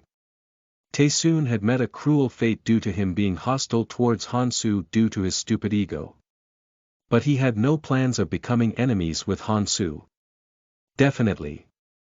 Don't want to become enemies. Sangjin gulped as he thought of Hansu's actions throughout the night on Taesoon and the gangsters. Instead he wanted to on extremely close terms with Hansu. Why would he become enemy with such a useful and powerful friend?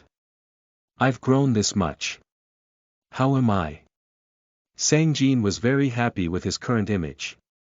A completely different situation than when he was getting pushed down without being able to say anything under Taesoon. His friends who had been looking at Taesoon were now looking at him, and everybody gathered here, and even those older than him, were focusing on him. And even Sunmi, who he had a crush on all along, was looking at him with a mysterious expression. He was not trying to show it in his thoughts, but he could feel all the eyes on him. This world is about to become better and better. As long as you have strength you can stand in the center of this world. Like a main character inside a fantasy world. Hansu, with your powers you could probably let somebody around Mihi go. There are probably celebrities in this world. If you become stronger then you can take women who are much prettier than Mihi. If Hansu was with him then it would become easier.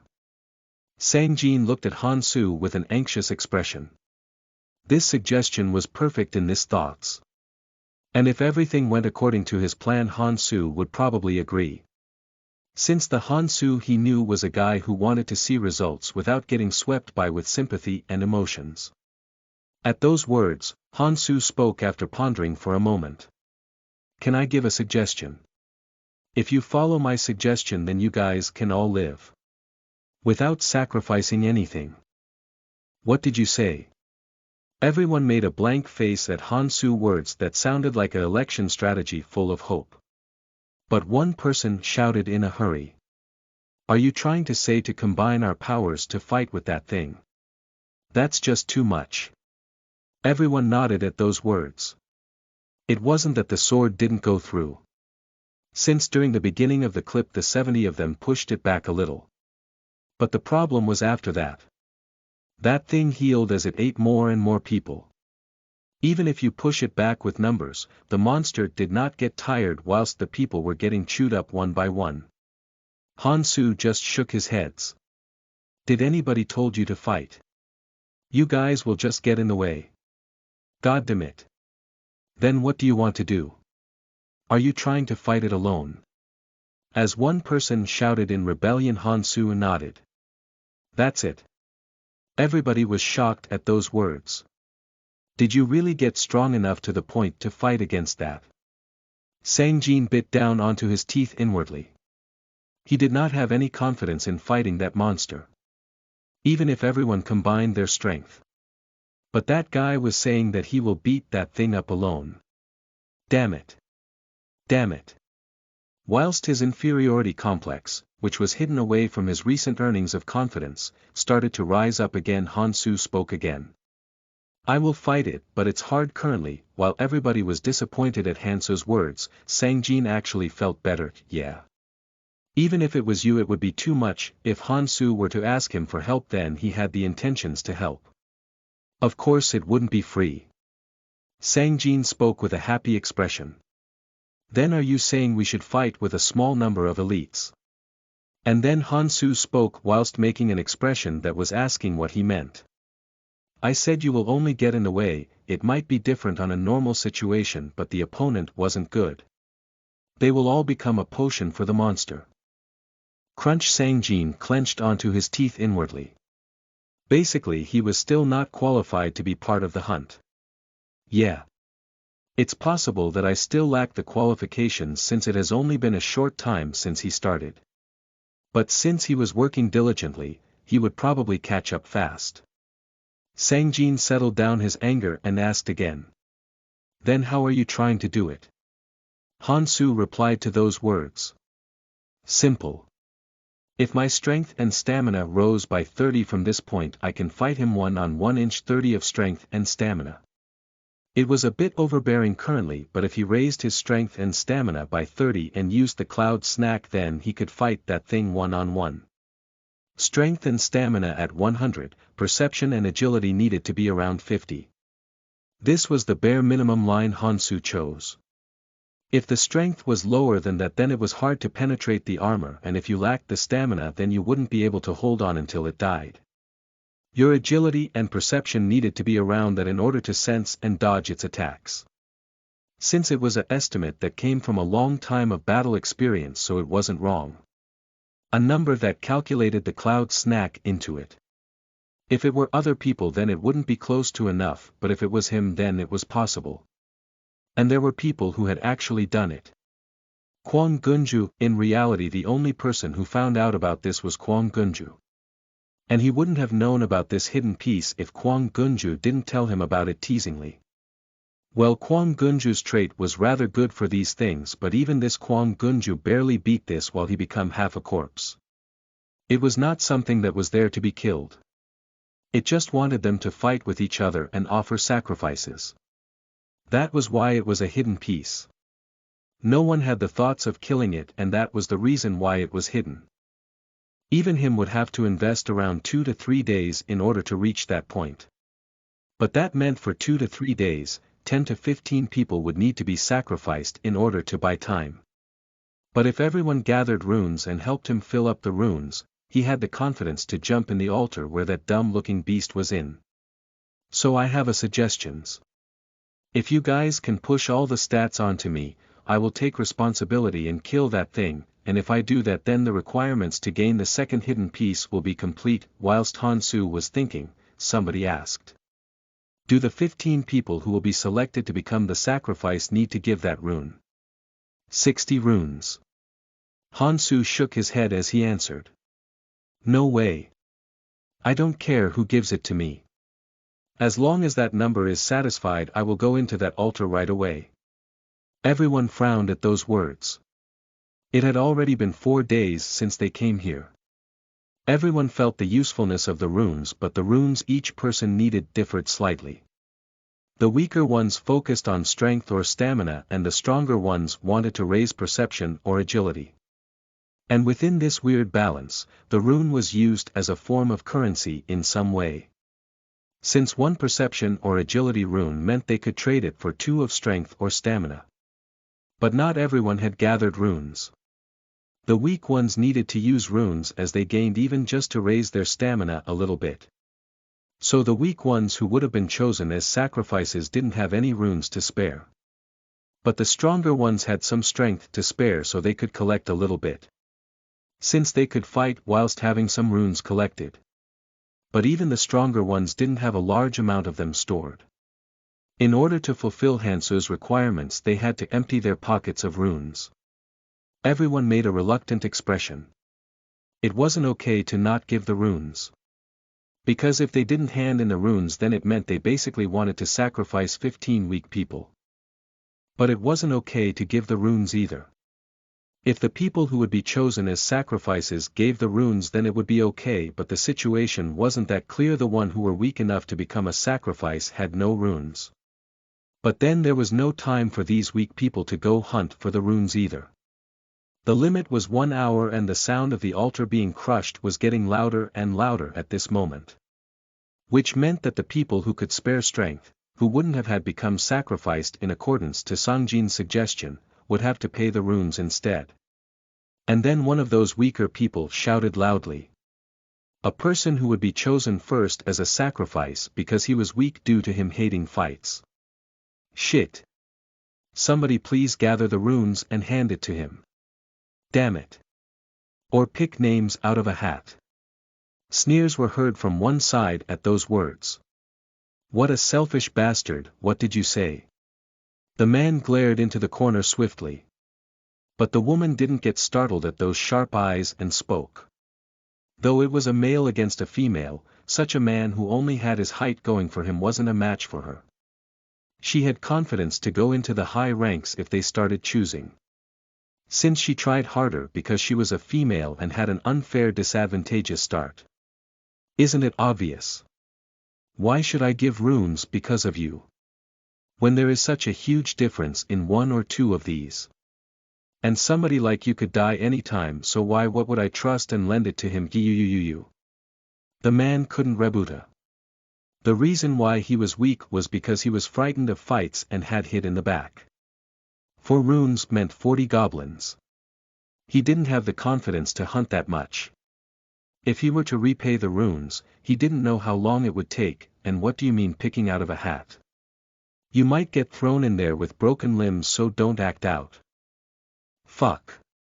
The male grinded his teeth, but he could only shrivel up because the pedao in the woman's hand was too frightening. But backing off here meant he was basically being sent into that altar. So the man shouted once again. But then are you saying the weaker ones should just go die? What is this nonsense? Damn it. Weren't you all raised in a democratic society? And the woman who spoke before spoke again. Democracy is good. Then let's vote for majority. What? Majority rules.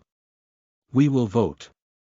Between those to want to block it by giving runes and the side that wants to sacrifice. Of course it will be a secret vote like the democracy you like so much, Q. Doing this much means I've given you a lot of face. In actuality, could you guys do anything if I break your limbs and shove 5 of you in there? Most people nodded at those words. They couldn't say it out loud because of a guilty conscience, but that nod meant that they agreed. Ah. The man made a dejected expression at those words. Since the result was very clear if they went for majority rule. The order of weakness couldn't be seen clearly, but one could guess somewhat. Around 20 would know they're weak and would go against it, but the remaining 40 or so would agree. And since it was a secret vote, there was no situation where their guilty conscience would haunt them. The man hurriedly looked at Hansu and shouted anxiously. You! Can't you take the runes from those guys? Then Hansu shook his head. He did not steal runes. Since it was the result of one's hard work. This was one of the rules of the Great Unification. Because that was the same as taking the salary of somebody in the streets because you had strength. If not, then can't you kill a few people and then gain the runes like that? If you kill around 5 to 10 strong people, then the amount of runes you set would probably come out. Hansu nodded at those words. Killing stronger people gave more runes than weaker people. For weaker people, he would need to kill around over 15, but only about 10 or less of the stronger people in order to fulfill the 60 he set as the goal. Well, that is true. Then the man shouted in a hopeful voice. But then can't you kill those guys then fight with the runes they drop? It's better for 10 to die than 15 to die. Ah. This fucking bitch. One of the other men who were listening to this got pissed and had kicked the man who was talking. That guy was definitely one of the 10 strongest people. He felt anxious whilst he was listening, so he rushed out. He had seen clearly how Hansu had fought on the first day. If Hansu decided to chop down head by head from the top, eat the runes and then went into the altar, there was nobody to stop him. They had gotten strong as well, but this wasn't something that could be compared with just the amount of runes. Their breed was different from the start. A pig who had gotten a bit of muscle and speed couldn't fight against a tiger of a similar size. And that tiger was probably much larger and much faster, since it had eaten more runes since then. If that Hansu decided with a lame counting method of then all of them would die. He was listening in leisure because the talk seemed to be leaning towards the female, but if it were to go this way then he would be perished. And when he looked around he felt that everybody was mumbling around. And then everybody started to shout. Damn it. Just throw in 15 weaker guys. Are you telling us to die? It's better for 10 stronger people to die. What nonsense. Then just kill the people in the middle and take their runes. We are going to be of help when we get out of here. It wouldn't account to 15 if you kill the ones in the middle. Hansu sighed as he saw the chaos. Because he knew this would happen. The moon. Then the altar. There was no time to get used to things because the environment was constantly changing. And since they weren't familiar with it they couldn't back off a single step. It might have been different if they knew that there were flat land behind them, but in this situation where they couldn't see behind them, they could fall down a cliff and die if they backed off a single step. I need to do some traffic control. Hansu, who had expectations that it would be solved by self-control, spoke out. Be quiet. Everybody stood up straight and stared at Hansu's lips at those words. Chapter 18. Altar 3. You are listening at novelfull.audio. I will give you a solution, and then Hansu started to count. 15 from the bottom. 1, 2, 3. 15 like this. These 15 people are the weakest. What? The 15 who had been chosen made a blank expression for a moment and then shouted in despair. No way. Though I have more runes than him. But Hansu shook his head. He could guess who would win and who would lose at a glance. It would differ slightly depending on the condition, but even if you take all of that into consideration, the people who would go in were rather obvious. And at Hansu's pointings, joy and sorrow were shown. The 15 who were chosen showed rage and felt wronged. And the 15 who weren't chosen let out a sigh of relief because they could save runes. And in Hansu's words the man shouted in despair. You bitch. You're the same. How dare you throw us off because we're weak? And those bastards over there throw lives away because of a few runes. Hansu stopped his steps. It seems you are mistaken about something. Then Hansu spoke as he scratched his head. You don't get thrown off because you're weak. If you are weak you simply can't follow up with others. Nothing to do with being thrown off. What were you doing whilst everybody was running? It doesn't matter whether you rested or did something else, but you need to take all responsibility for it in this place. Those words were driven into everyone's words. And that they all realized at the same time. That they had really entered a screwed up world. It wasn't like the modern society where you had a chance of bouncing back if you fail and fall behind others. No, it was actually much more cruel. Since that fairy thing came out from time to time and tries to cut off the tail which was falling behind. If you do not want to be cut off, you need to run fanatically. They had to realize this within the first tutorial area. That this was a world where you needed to be greedy in order to survive. If you are greedy you will probably receive the curses of others, but you will gain the rights to survive during a decisive moment. Like this situation. Damn it. Damn it. The man's voice of despair could be heard behind the disappearing back of Hansu. But Hansu spoke quietly. Listen till the end. I'm not telling you to go in there. What? Then was there a different solution? The man looked at Hansu with an expression full of hope. Then Hansu nodded his head. The 15 will borrow the runes from others. 2 of strength and stamina each. And then give it to me. And hunt during the remaining 72 hours in order to pay the runes back to them. Everyone nodded. After pondering for a moment, there was nothing to lose. Even the people who were left out were feeling a bit off because of the thoughts of throwing in 15 people alive into that altar, but if this new method were to be followed they had nothing to lose, so everything was solved.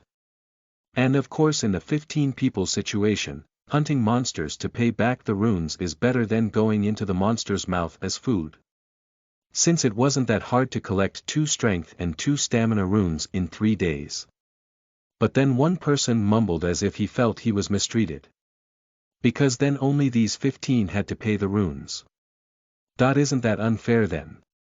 1 per person is fair, but then Hansu shrugged his shoulders, but the one who will be going in is you know.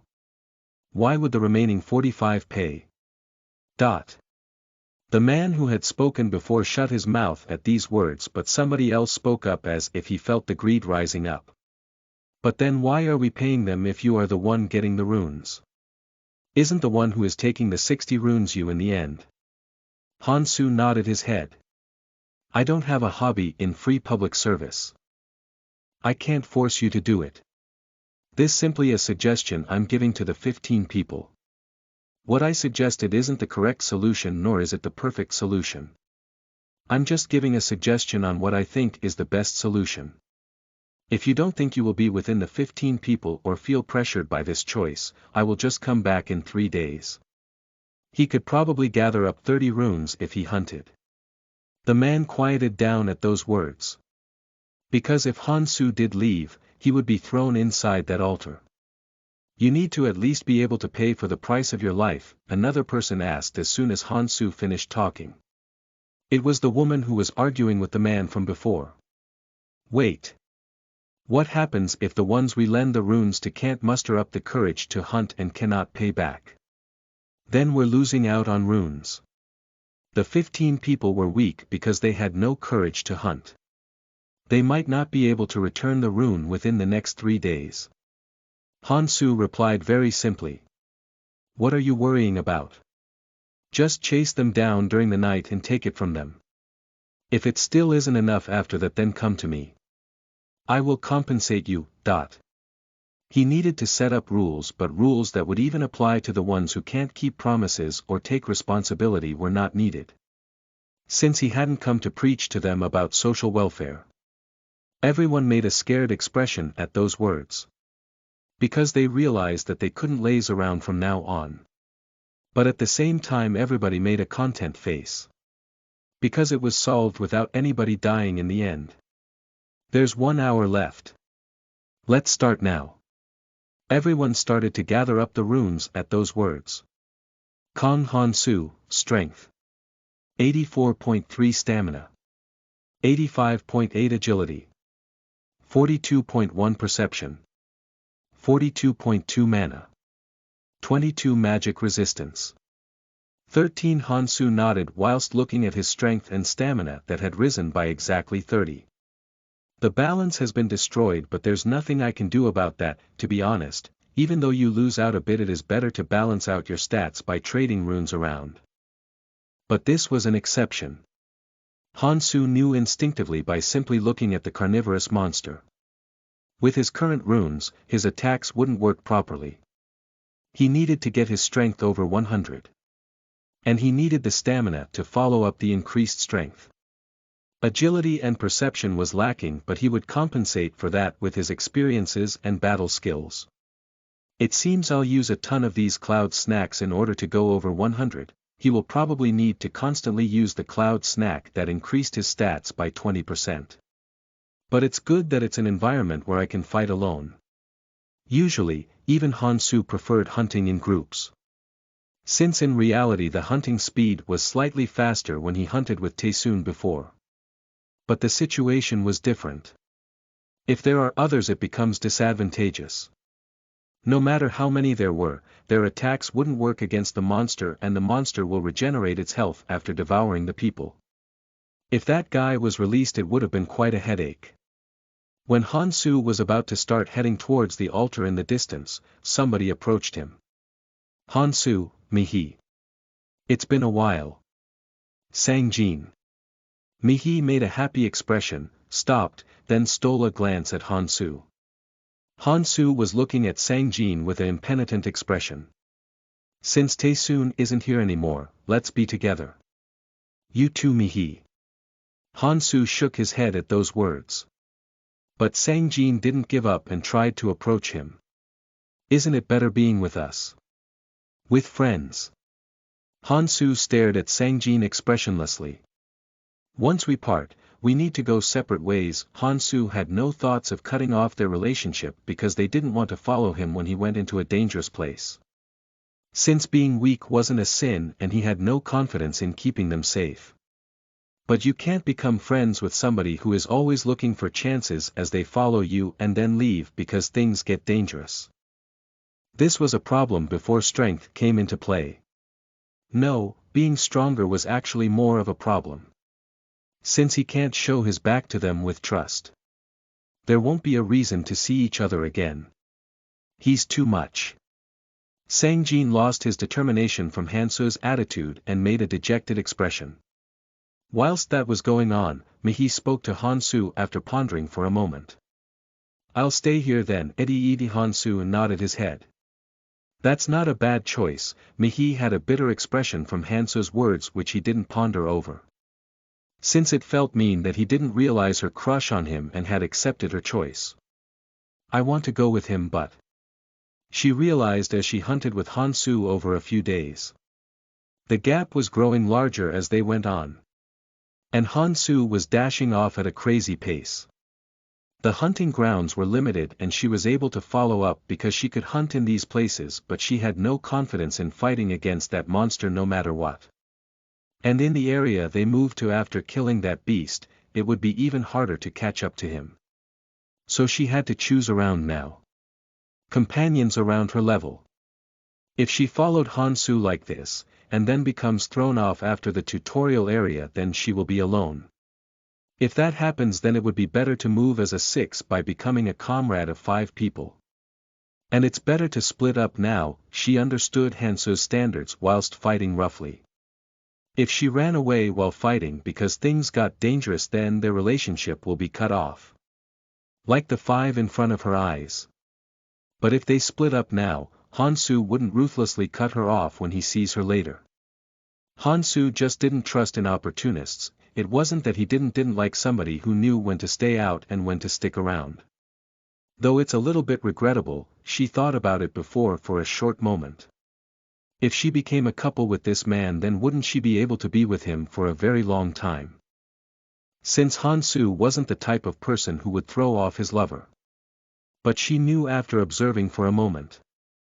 There is no space in Hansu's head for a lover to fit in, so cleanly split up now and then aim for the next chance. Just wait. I haven't given up yet. Mihi put down her decisions and walked towards Sang Jin. And Hansu laughed as he watched that. The 5 others might be a bit different, but he could meet Mihi in the future whilst laughing. Sang Jin didn't know how to act after watching this scene from happiness. He was happy to the point where the depression from being rejected by Hansu almost disappeared. Mihi didn't choose Hansu but his side instead. Didn't this mean that his side was more trustworthy? Mihi was extremely fast to catch on to things. She had judged that he had better potential than Hansu. Yeah. I'm still improving. I just never had the chances to do so. Sang Jin, who had laughed out loud, thanked Taesoon, who was probably in the netherworld by now. Park Taesoon. I must really thank you. A girl who he wouldn't even be able to talk to usually had chosen him. And in his group there were 3 girls, even if you disregard Gangtae's girlfriend Jisuan. He felt like he would fly through the skies from the feeling as if he had set up a harem. This was all due to Taesoon. The only reason why he was able to come this far was he filled the empty space after Taesoon had died. Sunmi, who was standing behind Sangjin, watched him pathetically. Seriously. I have to trust this retard and follow him around. Would Mihi have not been able to distinguish between an sports car and a trash car and came here? She had only come here because she thought she didn't have the ability to drive around the sports car. Well, that's that. Sunmi decided to let go of past issues. Since Sangjin and Mihi were the strongest of the six, no, strongest of the mob. If you don't account for Hansu, then these guys are the two tops. And the four of them were also part of the strongest if you don't count in Hansu. If they traveled together, then they wouldn't have any difficult times for a while. And even more so since Mihi probably learned a lot of things from Hansu. Whilst Sunmi was making such thoughts, Sangjin was watching Hansu and not Mihi.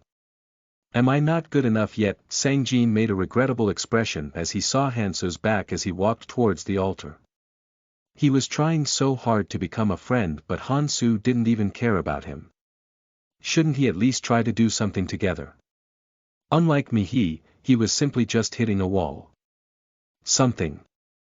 I have to show him something more. It was because he was still weak.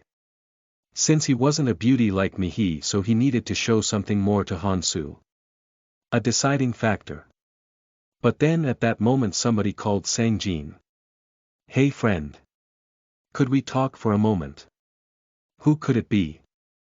When Sangjin went over there, a few people were standing there.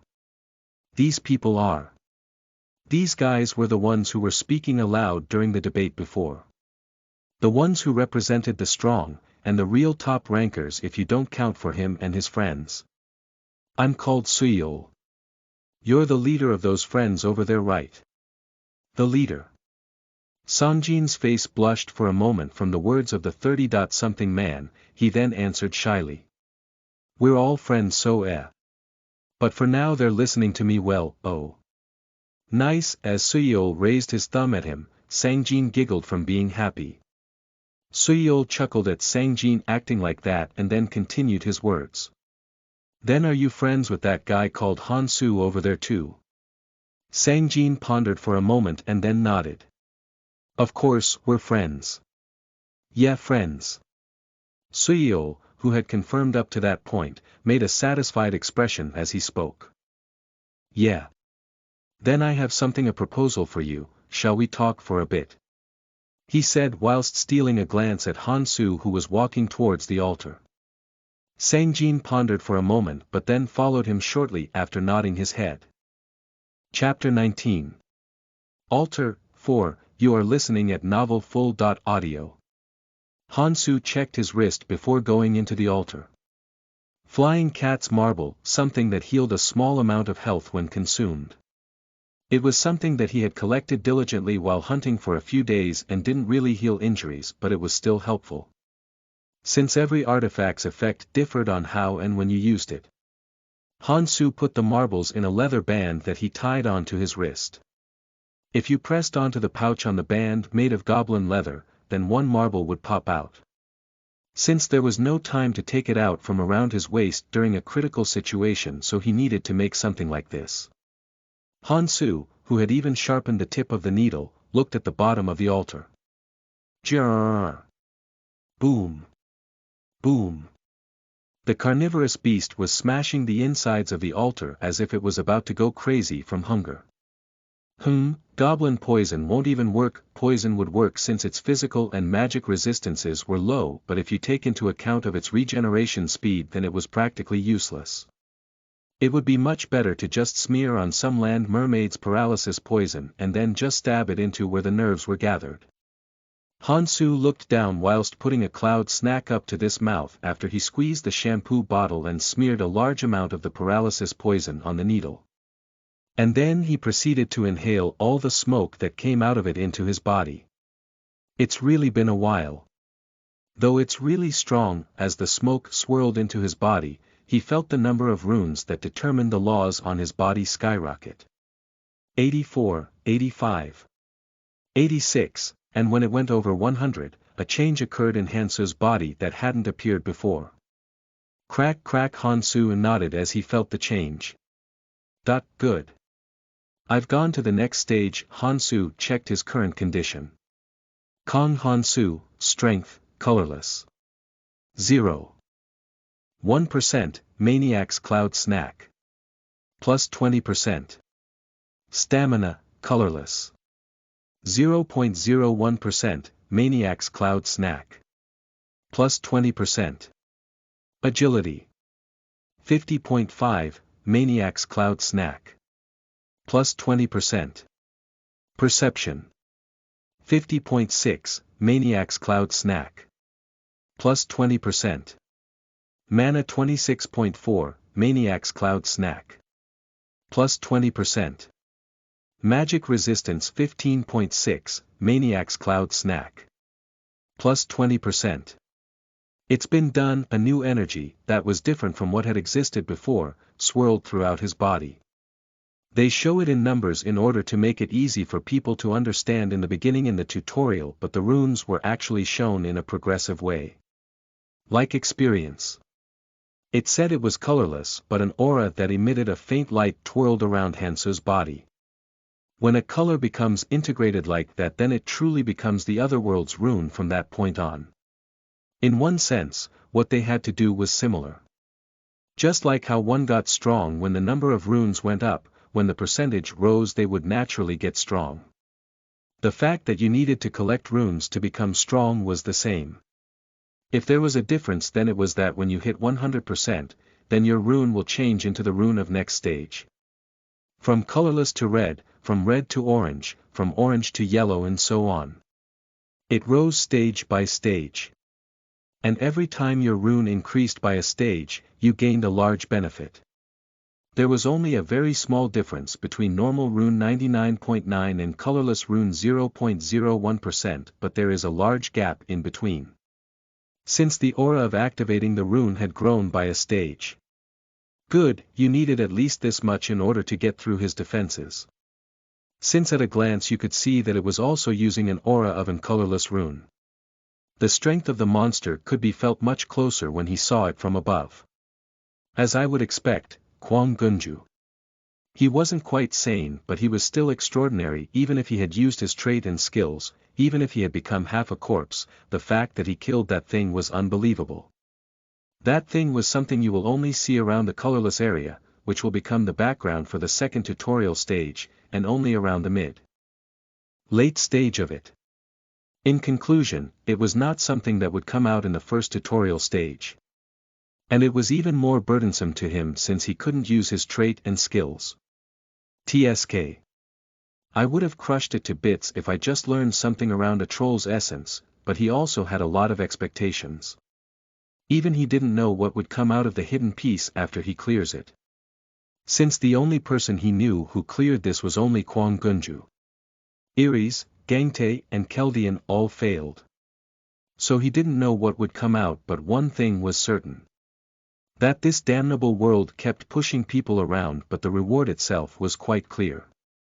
The harder and more impossible something seems, the better the reward will be. And this was a hidden piece that only one person had succeeded in before. There was no way something scrubby would come out. It would be a jackpot if a numbering artifact or skill would come out. Double numbering, no, even a triple numbering would be a jackpot.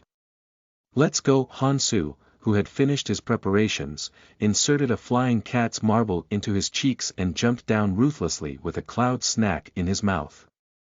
The stamina depletion would start now anyways. If you take into account for the marble's regeneration speed, then it would be helpful to go in biting onto it. Kwa wa. And soon the giant beast's roar that was filled with rage blew out from the inside of the altar. Kwa. Sangjin gulped as he heard the roaring cries from afar. Because it felt like his legs would shake just from the noise. It wasn't a problem with strength, but rather a problem of breed. A cry from a predator created to eat humans was shaking their souls. So he's fighting one-on-one against that thing. The feeling of wanting to become like Hansu and jealously, and the wanting of being accepted by Hansu mixed around and filled his head. And that acted as inertia and helped Sangjin's shaking legs to move. Yeah. If I used this then Hansu wouldn't be able to ignore me anymore. Then Sangjin looked behind him. And behind there were 10 people whom he was speaking to before gathered there. Suyeol, who was standing in the front, made a slightly fed-up expression for a moment but then laughed as he looked at Sangjin. It's good that you chose not to bring your friends, right? Your friends could have been in danger. Sangjin shook his head. You're right. I haven't thought of your words. That Hansu could be danger right now. And then Sangjin remembered that happened before. Suyeol and Sangjin shared a lot of words. And there was a question that Suyeol asked.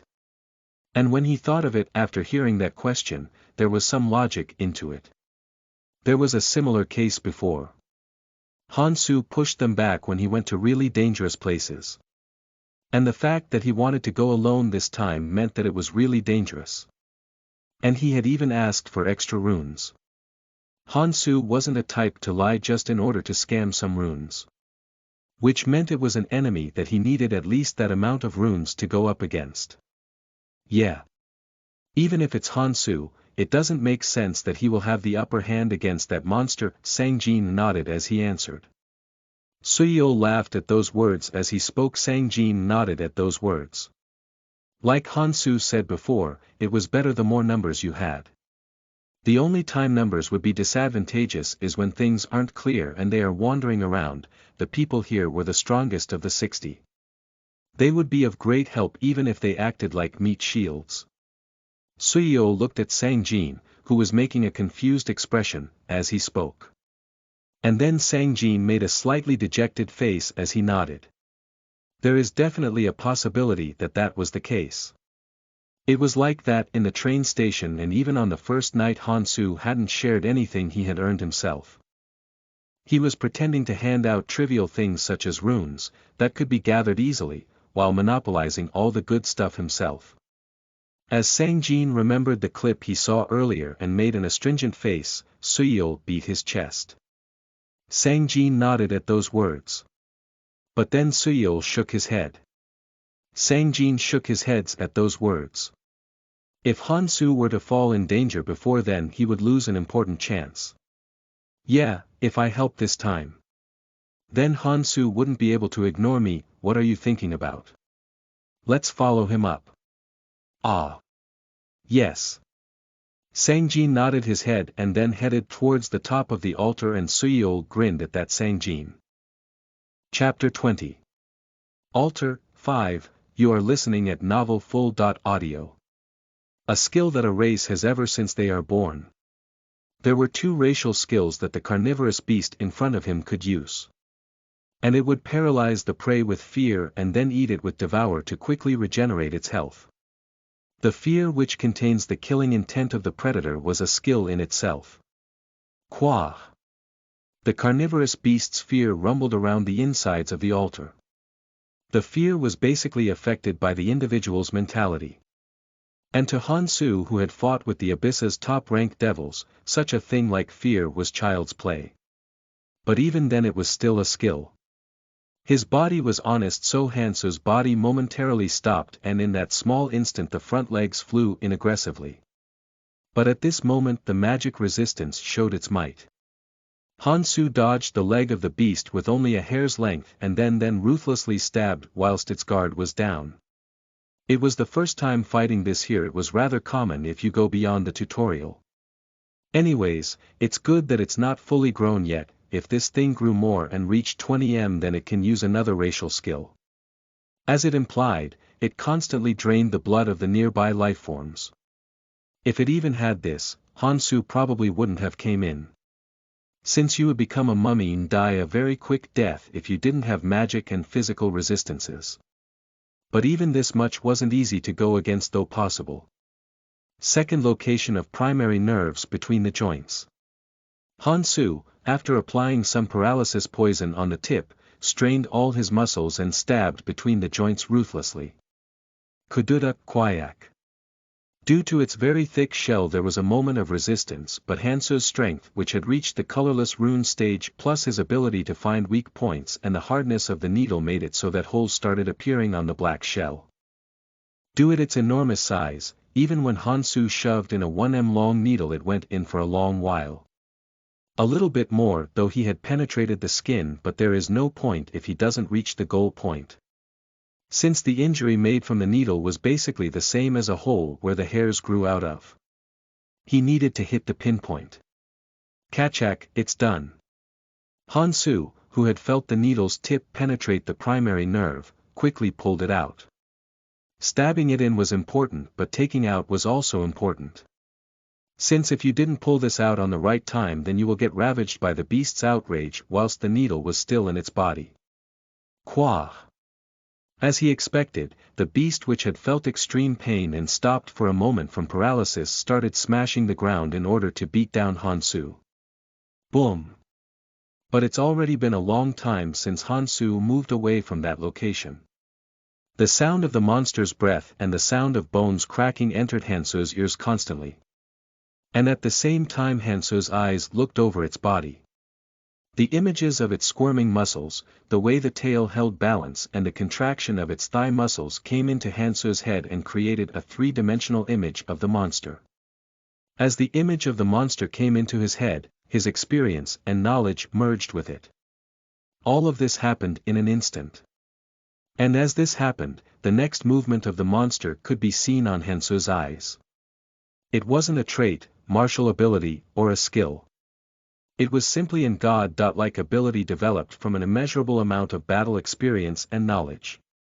Since Hansu could only learn 7 skills, the only way for this trait to shine was to become strong in a different way than others. And because of that, unlike the strong people who climbed relatively easily, he had to go through many more times worth of battles and struggles in order to climb up slowly. But this had made him stronger after. Since being able to read the enemy and knowing their next move was an overwhelming advantage. Well, most high-level adventurers could do this to an extent, but Hansu was unique even out of these people. Hansu, who had thought of the past situations with Gangtae, overcome his extreme lack of perception and agility through reading ahead and pushed the beast back. Boom! He's still not that easy. Hansu barely dodged another attack as he stabbed the needle again. Puk. Puck. The needle, which had entered its body in an instant, cut off part of the nerve cell cluster on his skin. It would now have trouble sensing his movements through the vibrations in the air. From one angle it would seem like that the fight was very one-sided, but Hansu's wasn't in much of an ease. There was nothing like HP in this world. In other words, if your magic and physical resistances are equal, then being larger would be a huge advantage. A human body like his would get shredded even if an attack were to skitch them. And because of that, the high-level adventurers basically stacked a lot of magic and physical resistances on their body. And these high-level adventurers who had stacked these would show a miracle-like view where they received the blow of a monstrous beast with just their human bodies. But you couldn't gain those runes or items in the tutorial area, so you needed to dodge every attack. If he hadn't raised his strength and stamina, he would have gotten thrown off from exhaustion whilst attacking the monster. Hansu quickly pulled out a flying cat's marble as he stabbed the shampoo bottle tied onto his waist. Since he had no leisure to squeeze it out with his hands. Squirt as the paralysis poison came out smeared onto the needle, Hansu quickly stabbed it again. Tudaduk, its regeneration speed had been slowing down at an extreme rate as if it used all the materials it had stored. The nerves, which had been recovering despite being broken by the needle and melting from the paralysis poison, had stopped regenerating at a point. And to prove that, its movements had become rigid and its senses had dulled. As I expected, fighting it inside the altar is the answer. If he had fought this while it ate humans after escaping the altar, it would have been much more tiring. Since the needle's area of damage was small, eating one human can heal the damaged nerves for quite a while. And if that happened, even he would have to choose a different tactic. But if this kept going on, he can lay the monster on the ground and put a hole in his heart before his stamina depleted. Let's smoke another one first. As the effect of the cloud snack disappeared, Hansu quickly bit into the 8th cloud snack and then jumped back in to resume the fight. But at this moment something unexpected happened. Hansu. I came to help. Haha. Look at this thing, Hansu chuckled as he heard the voice that came down from the top of the altar. Suyo made a fed-up expression after watching Hansu for a while from above. Isn't this guy just a monster spawn, a physical difference so large that one hit would have turned him into a bloody mess? But Hansu hadn't received a single hit and stuck to the monster like a storm and then proceeded to attack in a one-sided fight. And he was making the monster into a bee's hive with that needle. That bitch. Did he do this to scam us of runes? This thought was very normal because the fight seems like that he didn't lack strength or stamina at all. Since Hansu looked very laid back in their eyes. He was so laid back that he was fighting the battle whilst smoking a cigarette one at a time. So they reassured themselves. It won't be dangerous to help out a little bit down there. They couldn't go down because they were scared from the power of the carnivorous beast, but it seemed like its movements had slowed down a lot. And wasn't Hansu in front of them? Hansu was dodging the attacks with ease with a speed that was not that much slower than theirs. So they confirmed in an instant. He's trying to monopolize it. As they saw him fight it with such ease, it was very possible that he felt greed for monopolizing it. Suyo's insides twisted and turned. He couldn't even imagine what kind of a reward would come out if you killed that thing. No, even if the reward wasn't good, a lot of runes would come out, as I thought. We have to kill him today. Greedy bitch. The carnivorous beast was obvious, but killing Hansu would result in a lot of runes. Since the stronger someone was, the more runes they would drop. No, he was actually jealous of the items that guy had. And Suyo definitely did not want to be trapped in the same space as that guy. It was like being with a tiger whose stomach was full and not a human. His personality didn't seem that bad usually, but no matter how timid a tiger is, you cannot live with it. Suyo felt more pressure from Hansu than from the carnivorous beast. The beast was trapped in the altar, but that guy was spreading his arms everywhere. And in that moment the scene from the first night came up in Suyo's head. He suppressed the curses that were coming up his throat and then glanced at the guy next to him. That guy called Sangjin. Stupid bastard. This is why you gotta have good friends. He had struck up a conversation just in case he could squeeze out information about that guy called Hansu, but the talk went way too smoothly. If that guy called Hansu wasn't much stronger, then he didn't really want to come this far, but after hearing it was actually a rather close competition. Then there is a chance for a third person to take everything whilst these guys fight. And he had agreed to a plan to kill his friend this easily. If I take care of this guy, then everything becomes clean. After using this guy as a bait in order to divert the beast's eyes, he would just simply take care of everyone once they are tired. If he got rid of this guy and Hansu, then only 5 of their friends remain. And then he could crush them with numbers. Ha! That girl. Whilst Suyo was gulping from the thoughts of Mihi, Sangjin, who was watching the fight below, shouted. It looked like the beast has become slower than Hansu, so let's go down.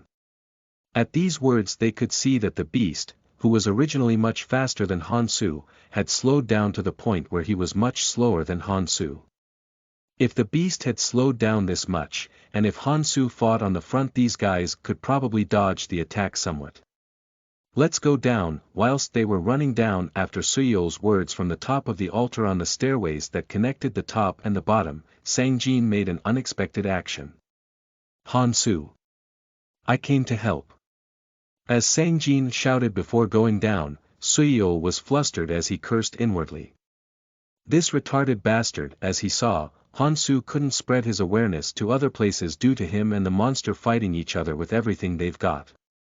He thought he could have used the element of surprise attack, but if they shout from up above like this, wouldn't Hansu be aware of this side? But it was too late to become soft. And when he saw the fight, there wasn't much change. Yeah. It probably isn't the time to care about other things. Since the beast was getting pushed back, it couldn't pay attention to things like them, and since Hansu probably thinks that they are back up, he probably thinks that he doesn't need to care. Good. Good. Suyo slowly walked down as he looked downwards. The altar was very tall to the point where it reached 30-40 m high. The beast was occupied fighting Hansu that it hadn't been able to pay any attention to them who had already came down to the 10m height. Suyo, who was walking down, stopped and talked as he turned around. How about we wait here a while? If we go in now we might become a nuisance. At those words, everybody nodded as if they were waiting for it. But at that moment a huge amount of fear exploded from below. Kuwawan. As the fear that blew out from below bounced off the insides of the altar and got amplified, it exploded upwards as it hit everyone's ears. Shake Kuhuk. The power of the fear that was amplified from the altar's structure was much more different.